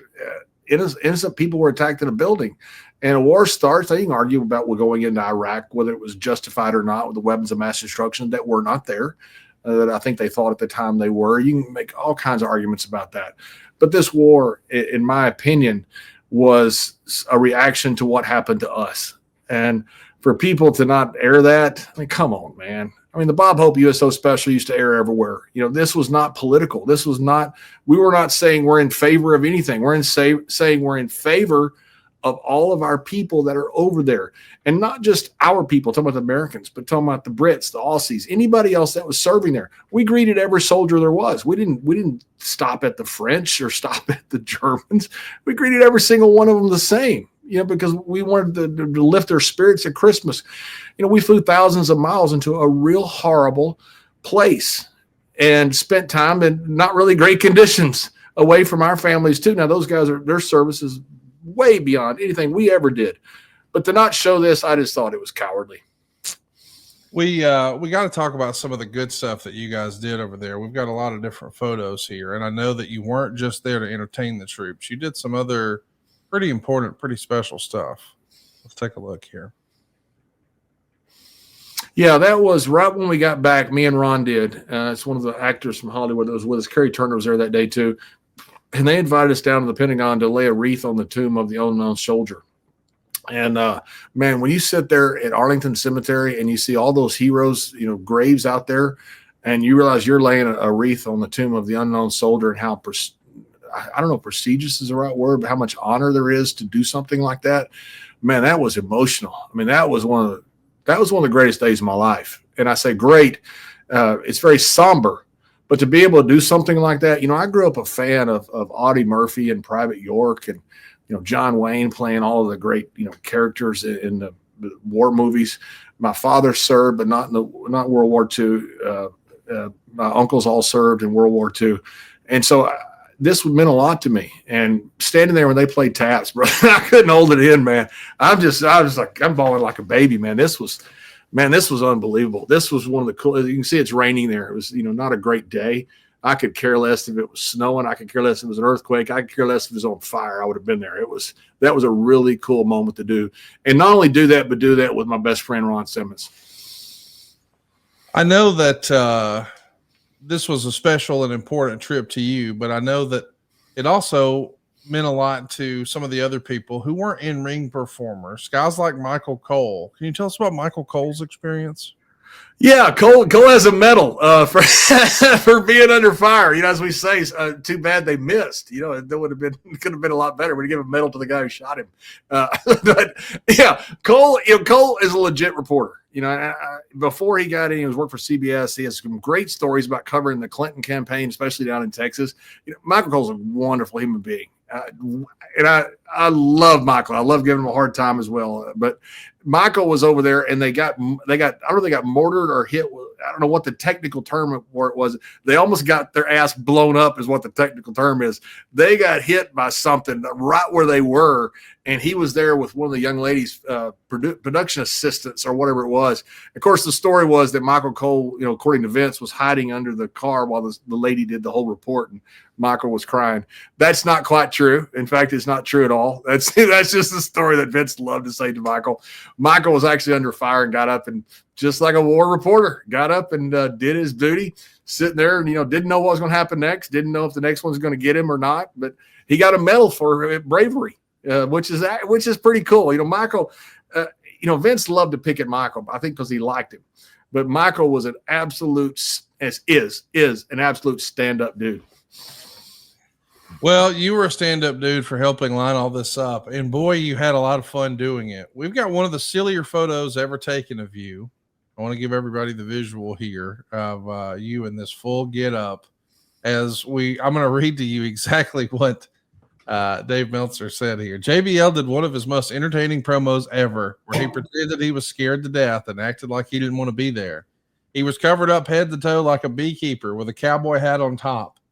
He's really turned into a far weaker in-ring version of Angle from 4 years ago, where he's a comedy figure heel, which makes him a great mid-carder, and he was a killer when he was put on top. Now, of course, he can't help but get some backhanded jabs in there, but he does bring up an interesting point. You guys were throwing storyline out of the book here because we're just trying to entertain the troops, and we'll get back to our storylines when we get home. This is a standalone show. But he's bringing up that, man, you were like this badass, bully, villainous heel on WWE programming. And this is a little campy, but I can separate the two. Meltzer had trouble with it back then. I love the silly, funny visual here. I think I'm in on the joke, maybe he just takes wrestling a little too seriously, but it looks like you were having an absolute blast with this. Did you have any concern that it would affect your character back in America? Did Vince think of that? Or did you guys know, hey, we're here to entertain the troops and have fun? It's the same people. And, you got guys, Meltzer and other ones, that are interviewing guys now, and they talk about their character. And I've seen some interviews, not that Meltzer has done these, but did interviews with guys, they say, are you very much like your character? And the guys will say on a podcast, no, I'm nothing like my character. I mean, you're just killing yourself. And to me, it's this cartoon idea. And this is a cartoon idea that Meltzer is talking about here. And I don't know his mindset going into it. I'm not going to take a shot at Dave. I'll let the guy that I've taken to the place here, Bruce can do that all he wants. And like I say, I think I met Dave one time. Nobody ever figured out if I did or not one time going through customs in Japan. But again, it could have been a Noki. I was so drunk it didn't matter. But guys wanted fire bad, water good. They wanted this cartoon version of heels. And life isn't like that. And life is boring like that. And life is predictable like that. And if you don't have any gray areas, you don't have a multi-layered heel that can hold the title for a year, especially as a heel. You got to have something different. JBL was a very patriotic, talking about the character, JBL was a very patriotic guy. He didn't like Eddie Guerrero because he didn't like the immigrants coming in and ruining our country. But JBL would be a guy that would support our troops. Life is not simple, just fire bad, water good. If it is, that's a cartoon. It's like, okay, you're doing a bad thing because you're a bad person. Well, life isn't like that. Look at what Putin did in Syria. Okay, this will give you a real life example of, they say, well, he's helping. I saw all the commentary at the time. He's helping Assad because he's a bad guy. Now, that may be very true, and I think it probably is. No, it wasn't. He wanted the port of Tartus because that was the infrastructure that's been the most important port in the Mediterranean since the days of the Knights Templar, to complete his infrastructure to get oil out to help the people, but mainly help himself. Now, is he helping his people? Yes. Is he helping himself? Yes. Is that a gray area? Absolutely. He's doing it. But is he doing it just because he's a bad guy? No, he's doing it because he's a selfish guy, which may make him a bad guy, but not for the reasons that you give. That simple: bad guys do bad things, good guys do good things. Never the twain shall meet. And if you do, that is a boring ass character. And so I didn't think I had any problem with this, because in my mind, now later, I was right before I wrestled Eddie Guerrero at a pay-per-view, I was supposed to go visit some troops, like at Walter Reed or somewhere. And they had press there. And I called Vince. I said, Vince, you can't have any press. He said, I didn't know it was going. And I said, he goes, of course you can't. And so we canceled the press. I still did all the meet and greet with the injured soldiers, but I didn't have the press there. I thought that was too close to the pay-per-view with Eddie. I thought this was something JBL would do. JBL would show up in a war zone and be scared to death, basically make fun of the soldiers. And I'd tell him, I say, listen, next time you start a war, could you do it in the Mediterranean or somewhere? This place sucks. I'd say stuff that would be JBL character, but to me, I didn't think it hurt me, because this is something JBL would do. I love hearing the way your brain works about wrestling. And I know you've got to have some opinions about this. I don't pretend to know exactly what happened, but either in 04, I think it was 04, maybe it was 05. There was a story out that a lot of people thought, hey, this was linked to you. It was a December 19th special that was on Bravo. The comedian Kathy Griffin does a comedy routine here. This is according to the Observer, where she says she went on a USO tour of Afghanistan with this wrestler. She never mentioned you by name, but apparently that's who it is. Quote, apparently they didn't get along, and she's knocked this, quote, sloppy, fat redneck wrestler who thought he was cool, and the troops didn't even react to him for the past year when it was brought up. Okay, let's talk about this for a minute. How do you have heat with Kathy Griffin? Is it you? Do you have heat with Kathy Griffin? Yeah, and I was in shape then. Why'd she call me fat? That's hurtful. It's hurt. The words hurt. Words hurt people. Okay, sloppy. I get. I'm not the kind of like Felix Unger. I guess he was the guy in the Odd Couple that wasn't. Nobody gets that reference but me and you, or Dave Silva, because he's older than all of us, or Gerald Briscoe, who was around for Felix Unger's grandfather when he was in vaudeville. But fat, that's mean. Yes, I was there with Kathy Griffin. She's an absolute douchebag, and there's no nice way to say it. In all the tours that I've been on, she was the only one that people didn't like, and she was the one that everybody felt she was doing it just kind of further her career. We didn't have much interaction. She made me part of her skit for quite a while, saying I want to do loop-de-loops in the helicopter. She picked like a fat redneck to do the skit off of, and it was based off of me. Absolutely. We did not have much interaction, and we didn't have, to my knowledge, any negative interaction. She made characters out of almost everybody that was on the tour. Again, she did that to further her career. She was the only one I was ever over there with that no one cared for. She came back. They put us up in the Ritz-Carlton in D.C.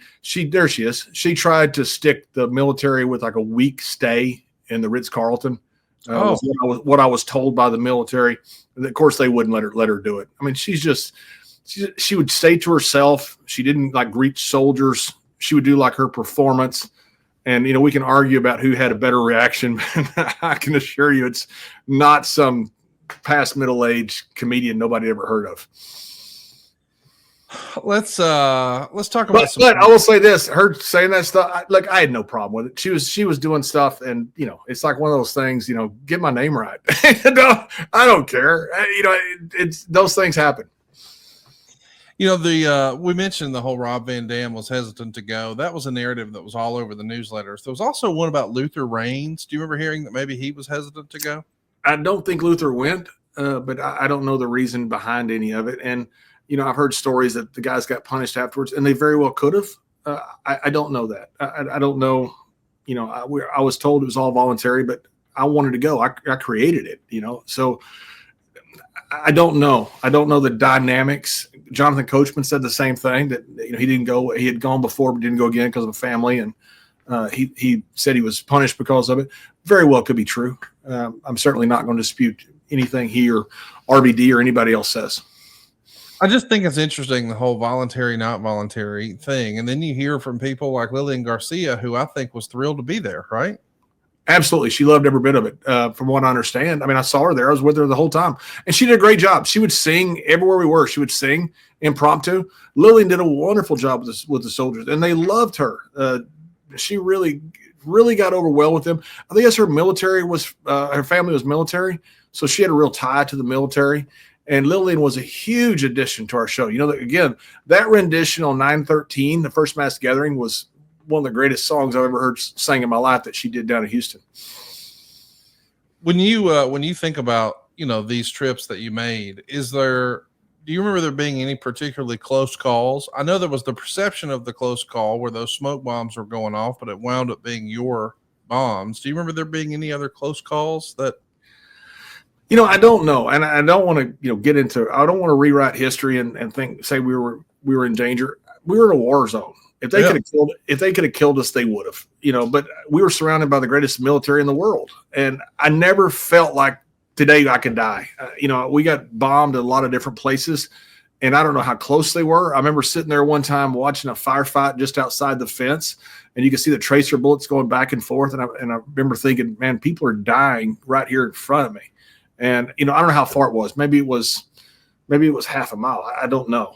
But I felt safe watching it. As crazy as that sounds, you got a war going on, an actual war battle going on, and you felt safe watching it. I never felt like we were in danger. I mean, I never felt like today's the day and, oh man, we could have died today. It's probably hard to reconcile too, because from what I understand, you guys would go visit the hospitals while you're there. And in the hospitals, you're not just seeing U.S. soldiers in the hospital beds. They're laying right next to the enemy in another bed, like just a few inches away. It's hard to reconcile, isn't it? Oh, is it? They had a suicide bomber at one of the bases, and the guy that blew off his own hands or something, he was sitting there in a bed next to the soldier that he blew up. And our military is taking care of both of them the same. Now, they may care more about ours, but they're taking care of that terrorist, enemy, just as well as they're taking care of our guy. I mean, I joked one of the guys died while we were there, one of the bad guys, and I told Daryl Worley, I said, the guy just died. Daryl said, how do you know? And jokingly said, the doctors are high-fiving. But the guy died while we was there, but the doctors were trying to save his life. I mean, they did everything they could to save that man's life, and he had just either killed or maimed for life some of our military that are in the beds right next to him. My God. I mean, that was crazy to me, but our guys were doing the right things for the right reasons. Now, again, if the guy died, I'm not sure they shed a tear over it. Talking about the bad guy, but they were trying to save his life. I know. I shouldn't say I know. I've heard that you used to tell guys that you met over there, "Hey, when you get home, I want to buy you a beer." Is that right? Did you ever get to do that? Oh my God. I used to tell guys that all the time. I had so much fun visiting with the troops because, you're just talking to guys in war zones, and you get to have fun. Anybody's been in an old locker room like most of us have, the banter that guys like, and I always have fun. I said, guys, please get home safe. And if I ever see you, I want to buy you a beer right home. I said, anywhere you see me, I promise you I'll buy you a beer. I've never bought a beer in 20 something years since. And I've drank beers with hundreds of soldiers. Every time I see them, they say, "Hey, sir," and they call me over, and I know what it is. You can tell by the look, it's an old soldier, or still maybe a current soldier, just 20 years older. And they'll say, "Sir, I saw you in Mosul. I saw you in Tikrit. I saw you somewhere, in Afghanistan or Iraq or Uzbekistan or Kuwait," which we also went to all those bases there as well when they were staging areas. And they'd always pull me up. They say, "Sir, you said you'd buy us a beer." And I said, "Yes, I did. Everything's on me." Every time somebody else has picked up the tab, they're just good dudes. I do want to ask, did you ever get to talk to any of those guys about their experience over there? Like, have you ran into one at, say, an appearance or a wrestling show or something like that? Man, I've run into so many, Conrad, and I ran into one about 2 years ago, and I wish I had the gentleman's phone number so I could call him regularly because it meant that much to me what he said. And I remember the time. I remember the day that he's talking about. I got my food, and there were some soldiers kind of sitting off by themselves, and I went over and said, "Hey guys, you mind if I join you?" And I didn't realize why they were sitting off by themselves. They just lost some buddies, and so I go over there and I sit with them, and I never knew they lost their buddies. Okay, they didn't tell me. So I'm sitting there and I say, "Hey guys, what are you doing? Where are you from?" And just BSing with them, talking to them, just having a good time and making some jokes and just, talking about life. These guys are just good guys. They love sports. They love all kinds of things, very similar to, what, the rest of us, not like they're any different. They're just, having to be in a uniform over in a war zone. And years later, like 2 years ago, he came up to me, a signing that me and Ron were doing. And he said, "Sir, I was with you in northern Iraq." And he said, "You sat with me for lunch." And I said, "Really?" And he said, "Can I tell you a story?" And the guy got really emotional, and it was very discerning, so I kind of cleared the thing back, so be more comfortable. And he said, "You were there with us." He said, "I was having a terrible day. I just lost my buddies." And he said, "I didn't know what to do." And he said, I didn't really want to live, didn't want to do nothing. And he said, "Out of the blue, you came and sat with us." He said, "Guys, mind if I join you?" And he said, "You sat there and told us jokes and had fun with us." And he said, "You got me through." And he said, "To this day," he said, "I've always wanted to come and thank you in person that you got us through that day." He said, "You never knew it. You had no idea until now what you did for us." He said, "But you got us through. Thank you." And I was sitting there looking at Ron and like, "Oh, holy shit. I don't know what I did in life, but I don't deserve that." That was pretty cool. Man, what a story. That really puts in perspective the importance of what you guys do over there, doesn't it? Yeah, I remember we were in Afghanistan one time, and we did a thing. I was there with Daryl Worley and Mark Wills and Kerry Turner, and Al Franken may have been with us over there on that tour. He didn't come on the first tour with me. He came on like second, third, fourth, and fifth tours, or sixth. I was over there several times with Al, but I'm not sure if he was there for this one. And it was a very somber group that day, and I knew something was wrong. I'd only seen that one other time when down in southern Iraq when a bunch of guys, the whole military got their leaves extended. They weren't able to go home. And the only time I've really seen, not where morale was bad, but it wasn't good. And I could tell something, man, there was something hanging in the air. And you know what it was. Something was tense. And so afterwards, I asked them, I said, "What in the world happened?" And they said, "They just lost a bunch of buddies. They're about to go kill them. And they're waiting out of respect for us to do the show." And I said, "Holy shit, you kidding me?" So then Sergeant Major Army came over to me, Jack Tilley, and he says, "Would you like to meet some guys who don't exist?" And I said, "I certainly would." I mean, these were the boys, man. These were the boys. I walked up to those guys, and man, it was like you put a soldier on a poster when the commander walked out. I mean, this guy he reeked of badass. I mean, just reeked of badass. If you drew up a soldier that looked like a badass, one of the greatest soldiers, that was this guy. And the difference between, like, we go to a staging area down in Kuwait and you see a bunch of young guys going into war for the first time. I mean, they look like kids that should be freshmen in college. Man, this guy was a different level. And he came up to me and said, "Sir, thank you very much for coming." He goes, "It really helped the guys." And I said, "Man," I said, "Thank you." I said, "Thank you for what you do." I said, "It's such an honor to meet you." Because these are the guys that aren't supposed to exist. These are these are the guys. And I said, "Sir, is there any chance?" And I was just joking. Somebody, half joking, somebody could die in the next couple of days. And he looked at me. He said, "Sir, somebody's going to die in the next couple of hours." Oh, and the way he looked at me, wow, man, those guys loaded those choppers and they flew out of there so freaking fast. I never knew what happened, but somebody died pretty quick after that. Man, what an experience this was going. That was cool. That was cool meeting those guys and being told who they were. Yeah, they're the guys that aren't supposed to exist. They're the guys that do the stuff that that they're not supposed to be doing. And to meet those guys and the way they looked, I mean, these guys. I'm telling you, Connor, when I say they reeked of badass, if those guys walked into a room and you had no idea who they were, you would say, "That's somebody bad. That's a bad man." Now, I mean that in a badass way, not a evil man. You realize that dude's something. Well, maybe he could drop some dudes like some bad habits. And if you got a bad habit, Fume can help. I'm a big believer in Fume. The flavored air category is continuing to grow. And if this is going to be on your New Year's resolutions list, why don't you get a jump start on it with Fume? It's an award-winning flavored air device. You see, flavored air isn't like vaping. If vapor was like sticky soda, Fume cores are closer to herbal teas. Fume has had a lot of delicious flavors to choose from. My wife likes crisp mint and orange vanilla. But with flavored air, you can satisfy your oral fixation through a passive diffusion system that utilizes no electronics, no vapor, and no combustion. You see, Fume just draws flavor to your mouth. Fume fills the void that ditching a bad habit can leave. You still have something to reach for, but the Fume is not a vape. There's no vapor, so you can use it anywhere. It's also no nicotine, so it's not addictive. These are non-toxic flavors, and that makes it truly a guilt-free alternative. Did I mention there's no batteries, so you never need to charge this rascal? And it looks awesome. You can feel the weighted, high-quality design in your hand. It even gives you something fun to fidget with. It calms the anxiety with magnets and snaps and clicks. And Fume, by the way, is continuously investing in third-party studies to ensure the safety of their products. Fume's even been backed by doctors here in the United States. My wife really enjoys the crisp mint. Orange vanilla is probably her second favorite.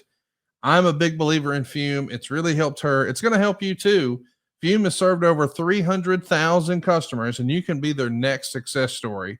For a limited time, use our code WRESTLE to get a free gift with your journey pack. Just head on over to tryfume.com. That's tryfum.com. And use the code WRESTLE, or just scan the QR code that's on the screen. You're going to get a free gift with your order today. So, John, this is clearly a labor of love for you, and I know that you got a lot of credit for the creation of this, but did anybody truly love this more than Vince McMahon? You're muted there, John. I want to address the credit part of it, because Vince and Kevin have been so good to give me credit, way too much credit, because they don't take credit for stuff themselves. They don't care about it. Those guys deserve 100% of the credit. It was my idea, and I did run up the idea, but these guys did everything. By the time I got back from Iraq or Afghanistan, wherever I was on that tour, I think it was Iraq, because I was with Ron, and they had the whole thing done, and they did everything from that point forward. Now, I still was liaison with the military, but I get way too much credit for this. Vince even made sure that I got a medal in a war zone, which is pretty cool. One of the highest medals you can get for a civilian. But again, he deserved that. He and Kevin deserve that, not me. But that's Vince and Kevin being Vince and Kevin. For those that don't know them well, they don't take credit for stuff. They let people like me take credit for stuff like that. I do want to ask, which I don't deserve, by the way.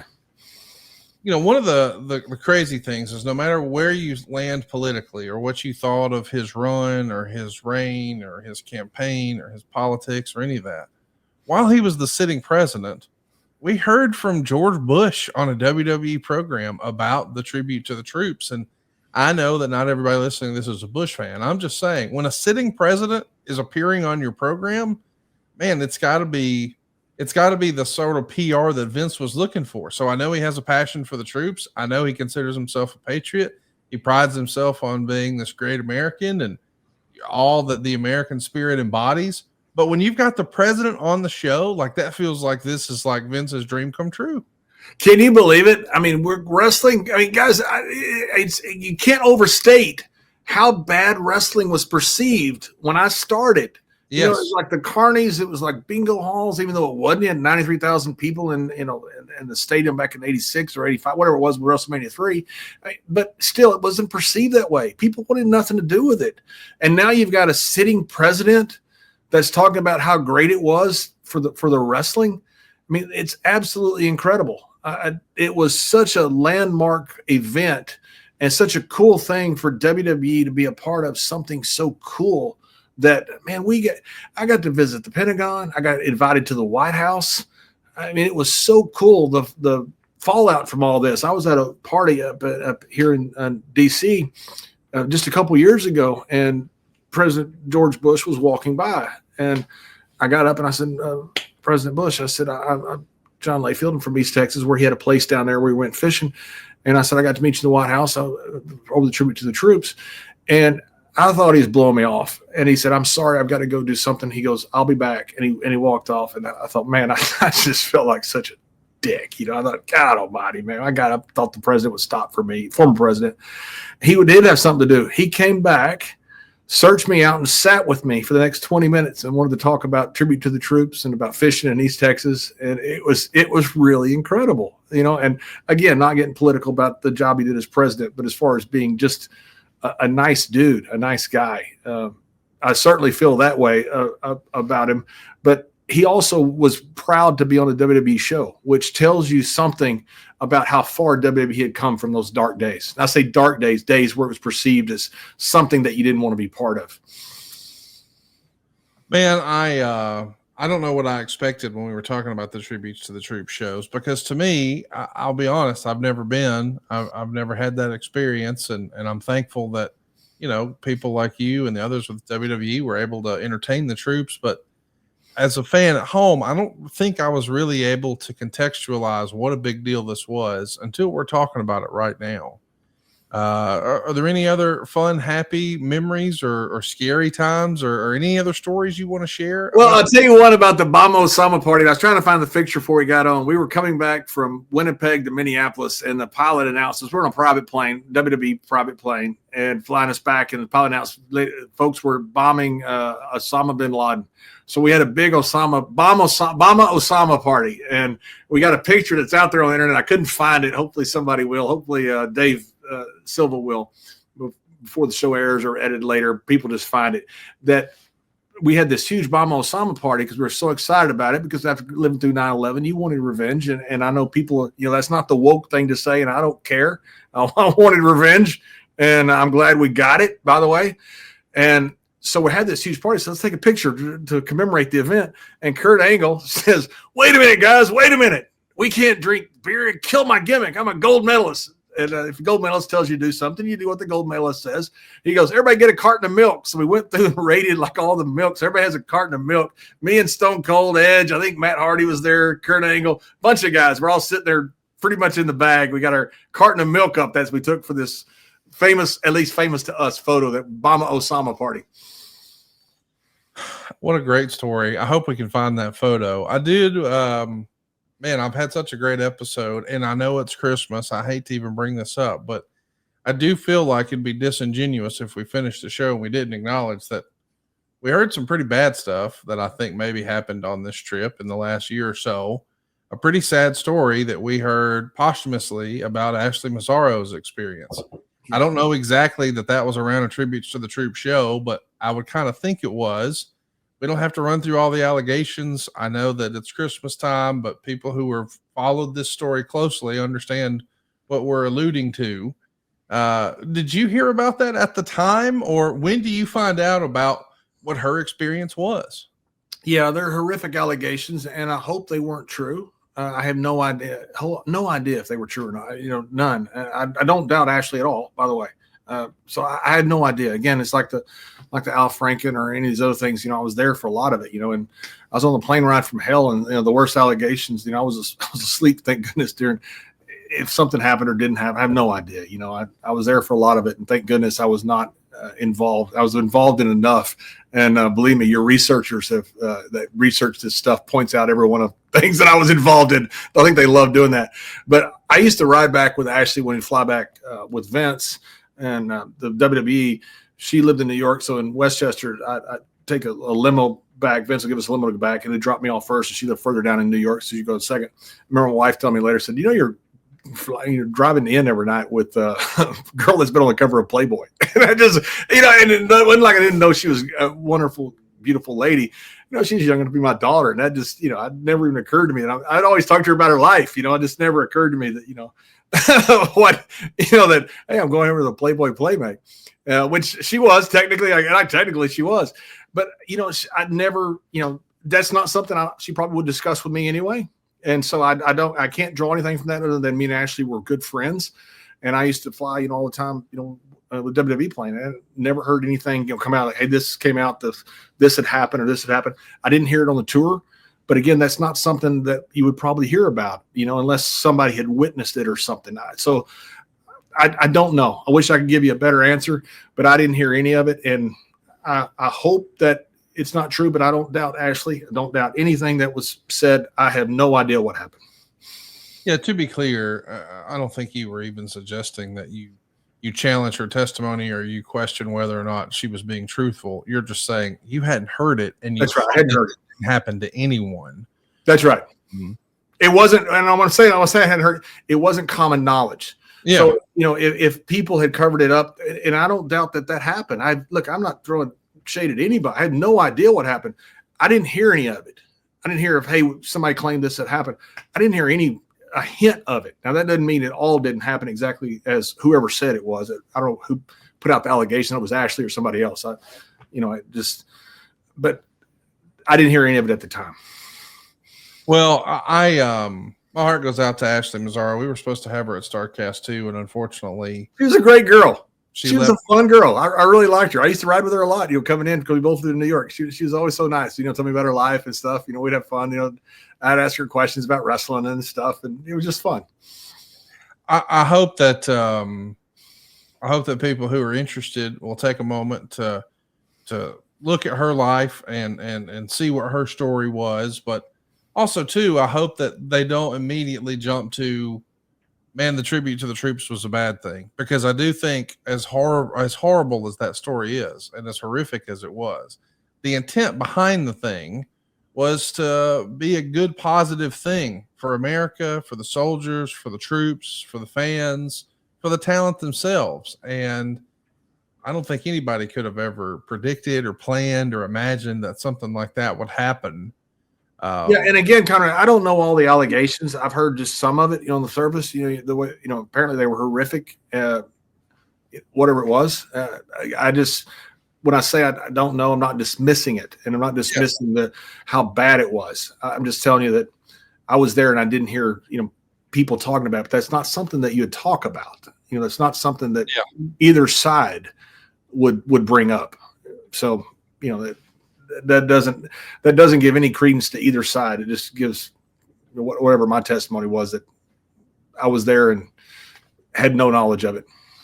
It's just, it's hard to reconcile, where you read something that's really bad, like Ashley Mazzaro's story. But at the same time, we hear that story that got you and me and everyone listening to this emotional about you visiting with a soldier and giving him the courage to go on just by, showing him the lighter side of life, just entertaining him, just lightening him up.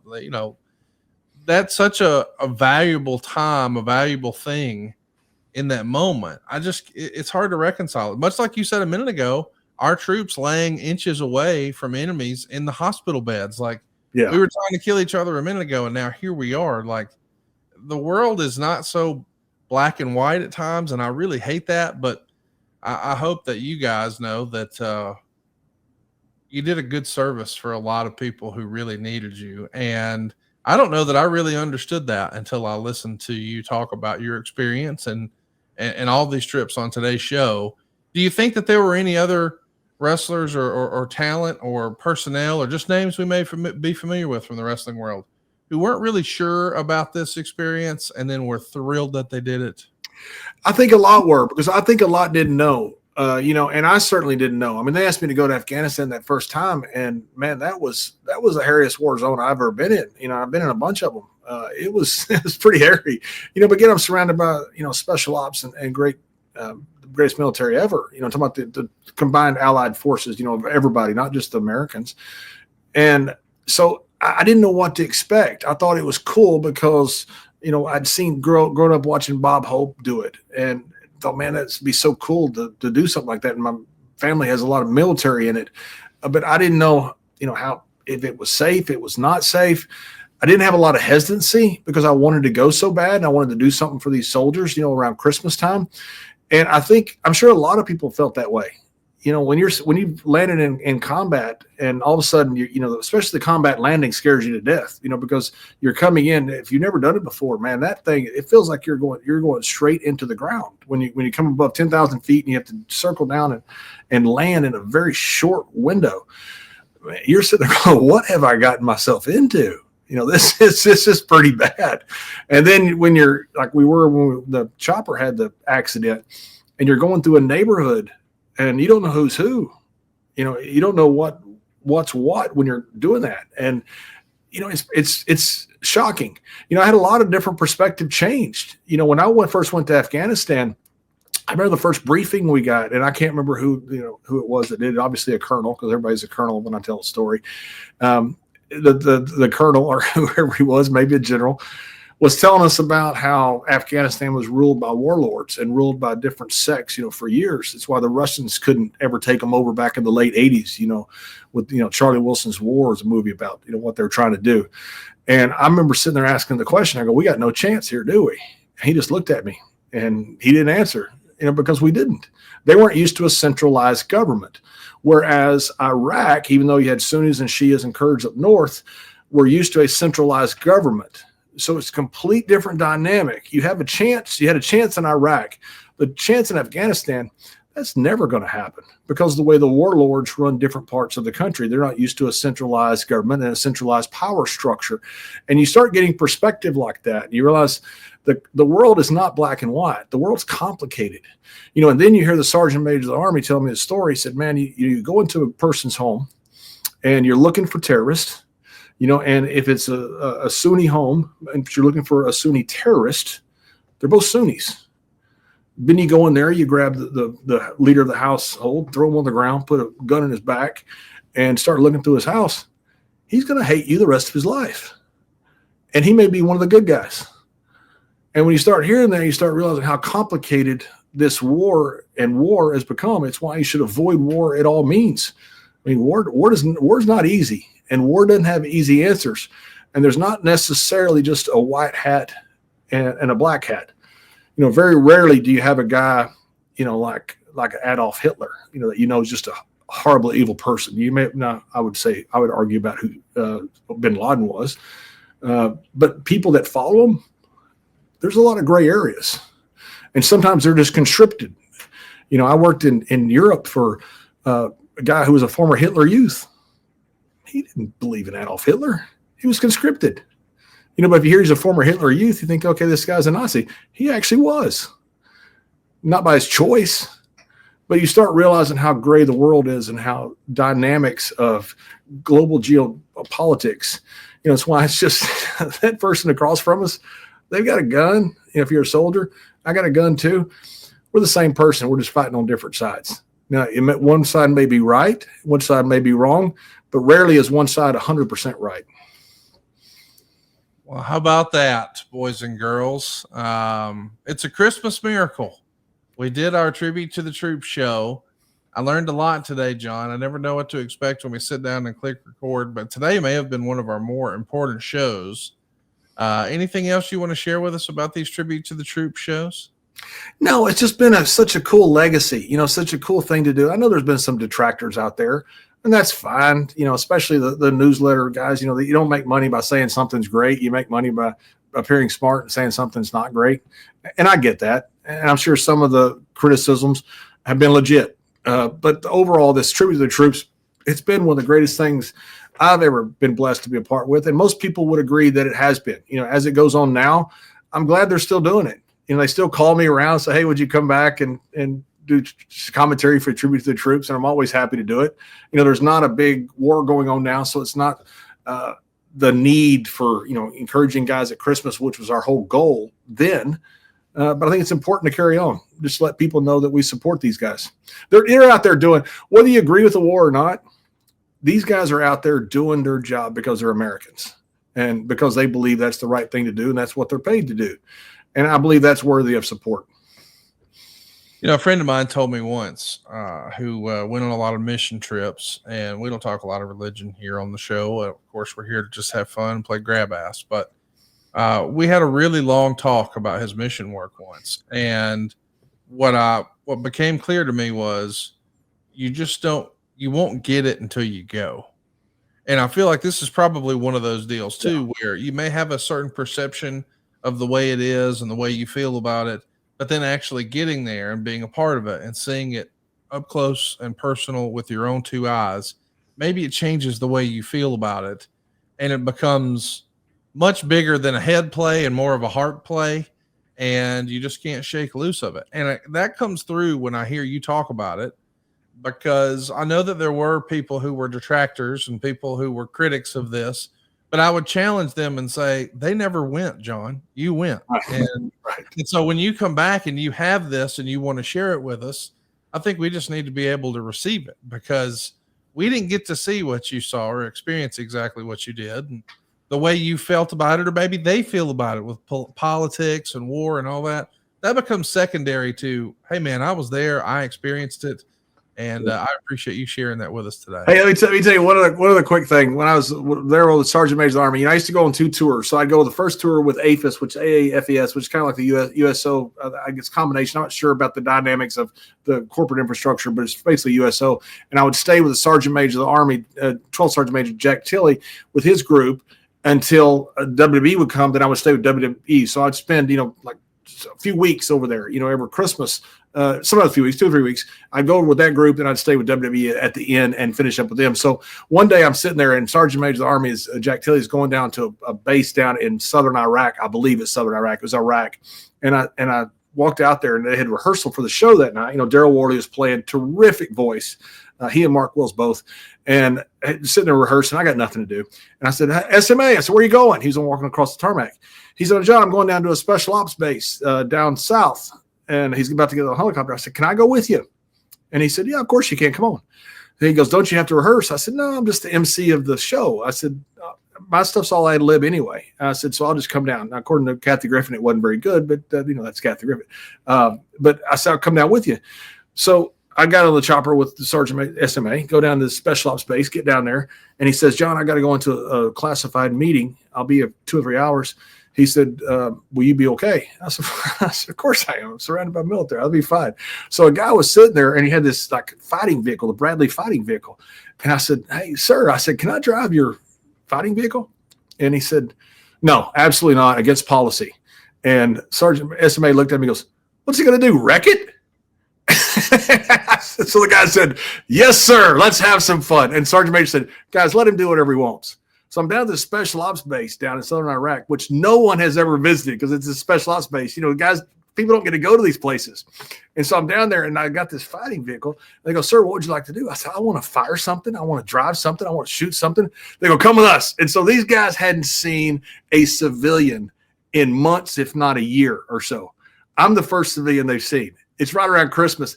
They just want to show me everything. So I drove tanks. I shot bazookas. I had the best time that afternoon. Every soldier on that base came out and goes, hey, sir, try this. And I'd throw a grenade, or I'd launch a bazooka, or they don't call them bazookas anymore, whatever they were. And I'd drive these huge tanks. Drive a tank, you got to lay down and you look at a screen. You don't drive it by sight. It's really cool. And so I had the best day that day. Well, we had the best day listening to you and learning from you today. I got to ask, we're a couple days away from Christmas. What are your plans in the Layfield family for the holiday? Same old Christmas for me. I'm not a big holiday person or anything. My wife is, and so I'm going to do something special for her with her family, her sister, and her brother-in-law, and have a when you're how it is. You got split families, and as you get older, you got extended families. So try to appease all the different parts of the family by doing different things with different ones. Well, we hope you guys have a safe and happy holiday. I encourage you, don't drink and drive. If you think that you're going to have one too many, line up a ride. There's lots of ride share opportunities out there. Call a friend, call a taxi, but hang in there because we got more Something to Wrestle with John Layfield on deck. We've talked about a few different ideas about what we might want to do to close the show. Or close out the year, because next week is going to be December 30th, our very last Something to Wrestle of 2024. What are you in the mood to do? Do you want to do Ask JBL anything? Do you want to talk about Vince on the headsets? Is there something else you're itching to get out there? I mentioned the idea about Vince on the headsets because people have so much mystery about that and so much mythical thoughts about that. I had him in my ear for years, as much as anybody except for like Michael Cole or JR, and so it's a lot different as you would expect from what people think, and some funny stuff happened. Talk about Michael Cole and some of his experiences and Vince on the headset. He treated me completely different than he did, other guys because of past wrestling experience. Treated Booker and King differently also, by the way, but it's just different from what people say. So I'm good with that. I'm good with Ask JBL. I'm good with anything. I'm just taking Bruce's spot until Bruce comes back, and I'm thankful for doing it. When Bruce called me, I said, Bruce, I'm not you, and I'll probably kill your show. And he said, well, do your best. So hopefully I hadn't killed his show. You have not killed the show. People love it. And if you're loving John and you can't get enough, can I recommend Stories with Briscoe and Bradshaw? It's an incredible podcast that John and Mr. Briscoe have been doing for years and years. It's available now anywhere you enjoy podcasts. It's called Stories with Briscoe and Bradshaw. You can find it on YouTube or Apple Podcasts or Spotify or anywhere you enjoy podcasts. If you're looking for a little more John, get your fix at Stories with Briscoe and Bradshaw. We'll throw up a poll. We'll do that tonight, as a matter of fact. So as you're listening to this, cruise on over tonight during Monday Night Raw and tell us what you want to hear next week here on Something to Wrestle. We're going to go back to our roots and do a poll. Do you want to ask JBL anything? And do you want to hear stories about Vince McMahon on the headsets? We'll be talking about that next week here. I hope you guys have a safe and happy holiday, and we'll see you next week right here on Something to Wrestle with John Layfield.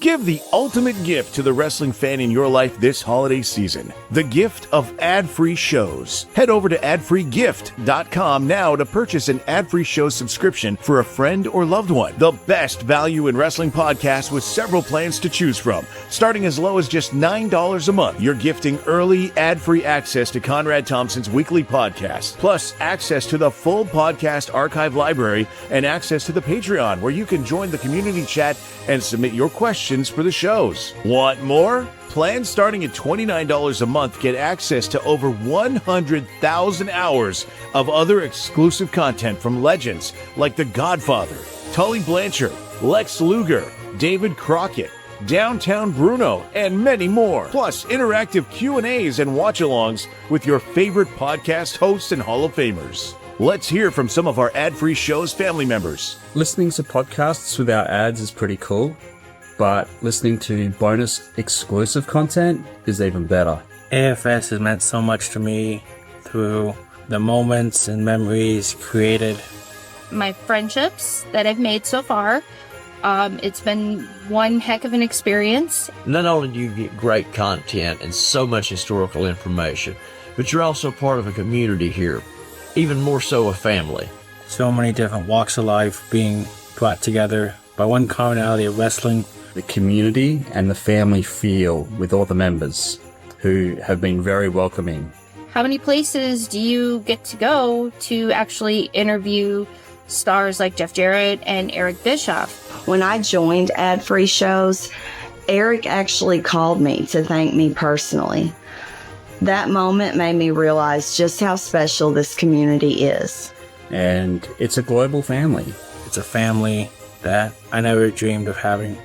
It's been a heck of a ride, and can't wait for more to come. Thank you, ad-free shows, for celebrating wrestling's greatest era and for making podcasts that are just too sweet. And just know that you've got a member for life. Visit adfreegift.com today and gift an ad-free show's membership to the wrestling fan in your life this Christmas.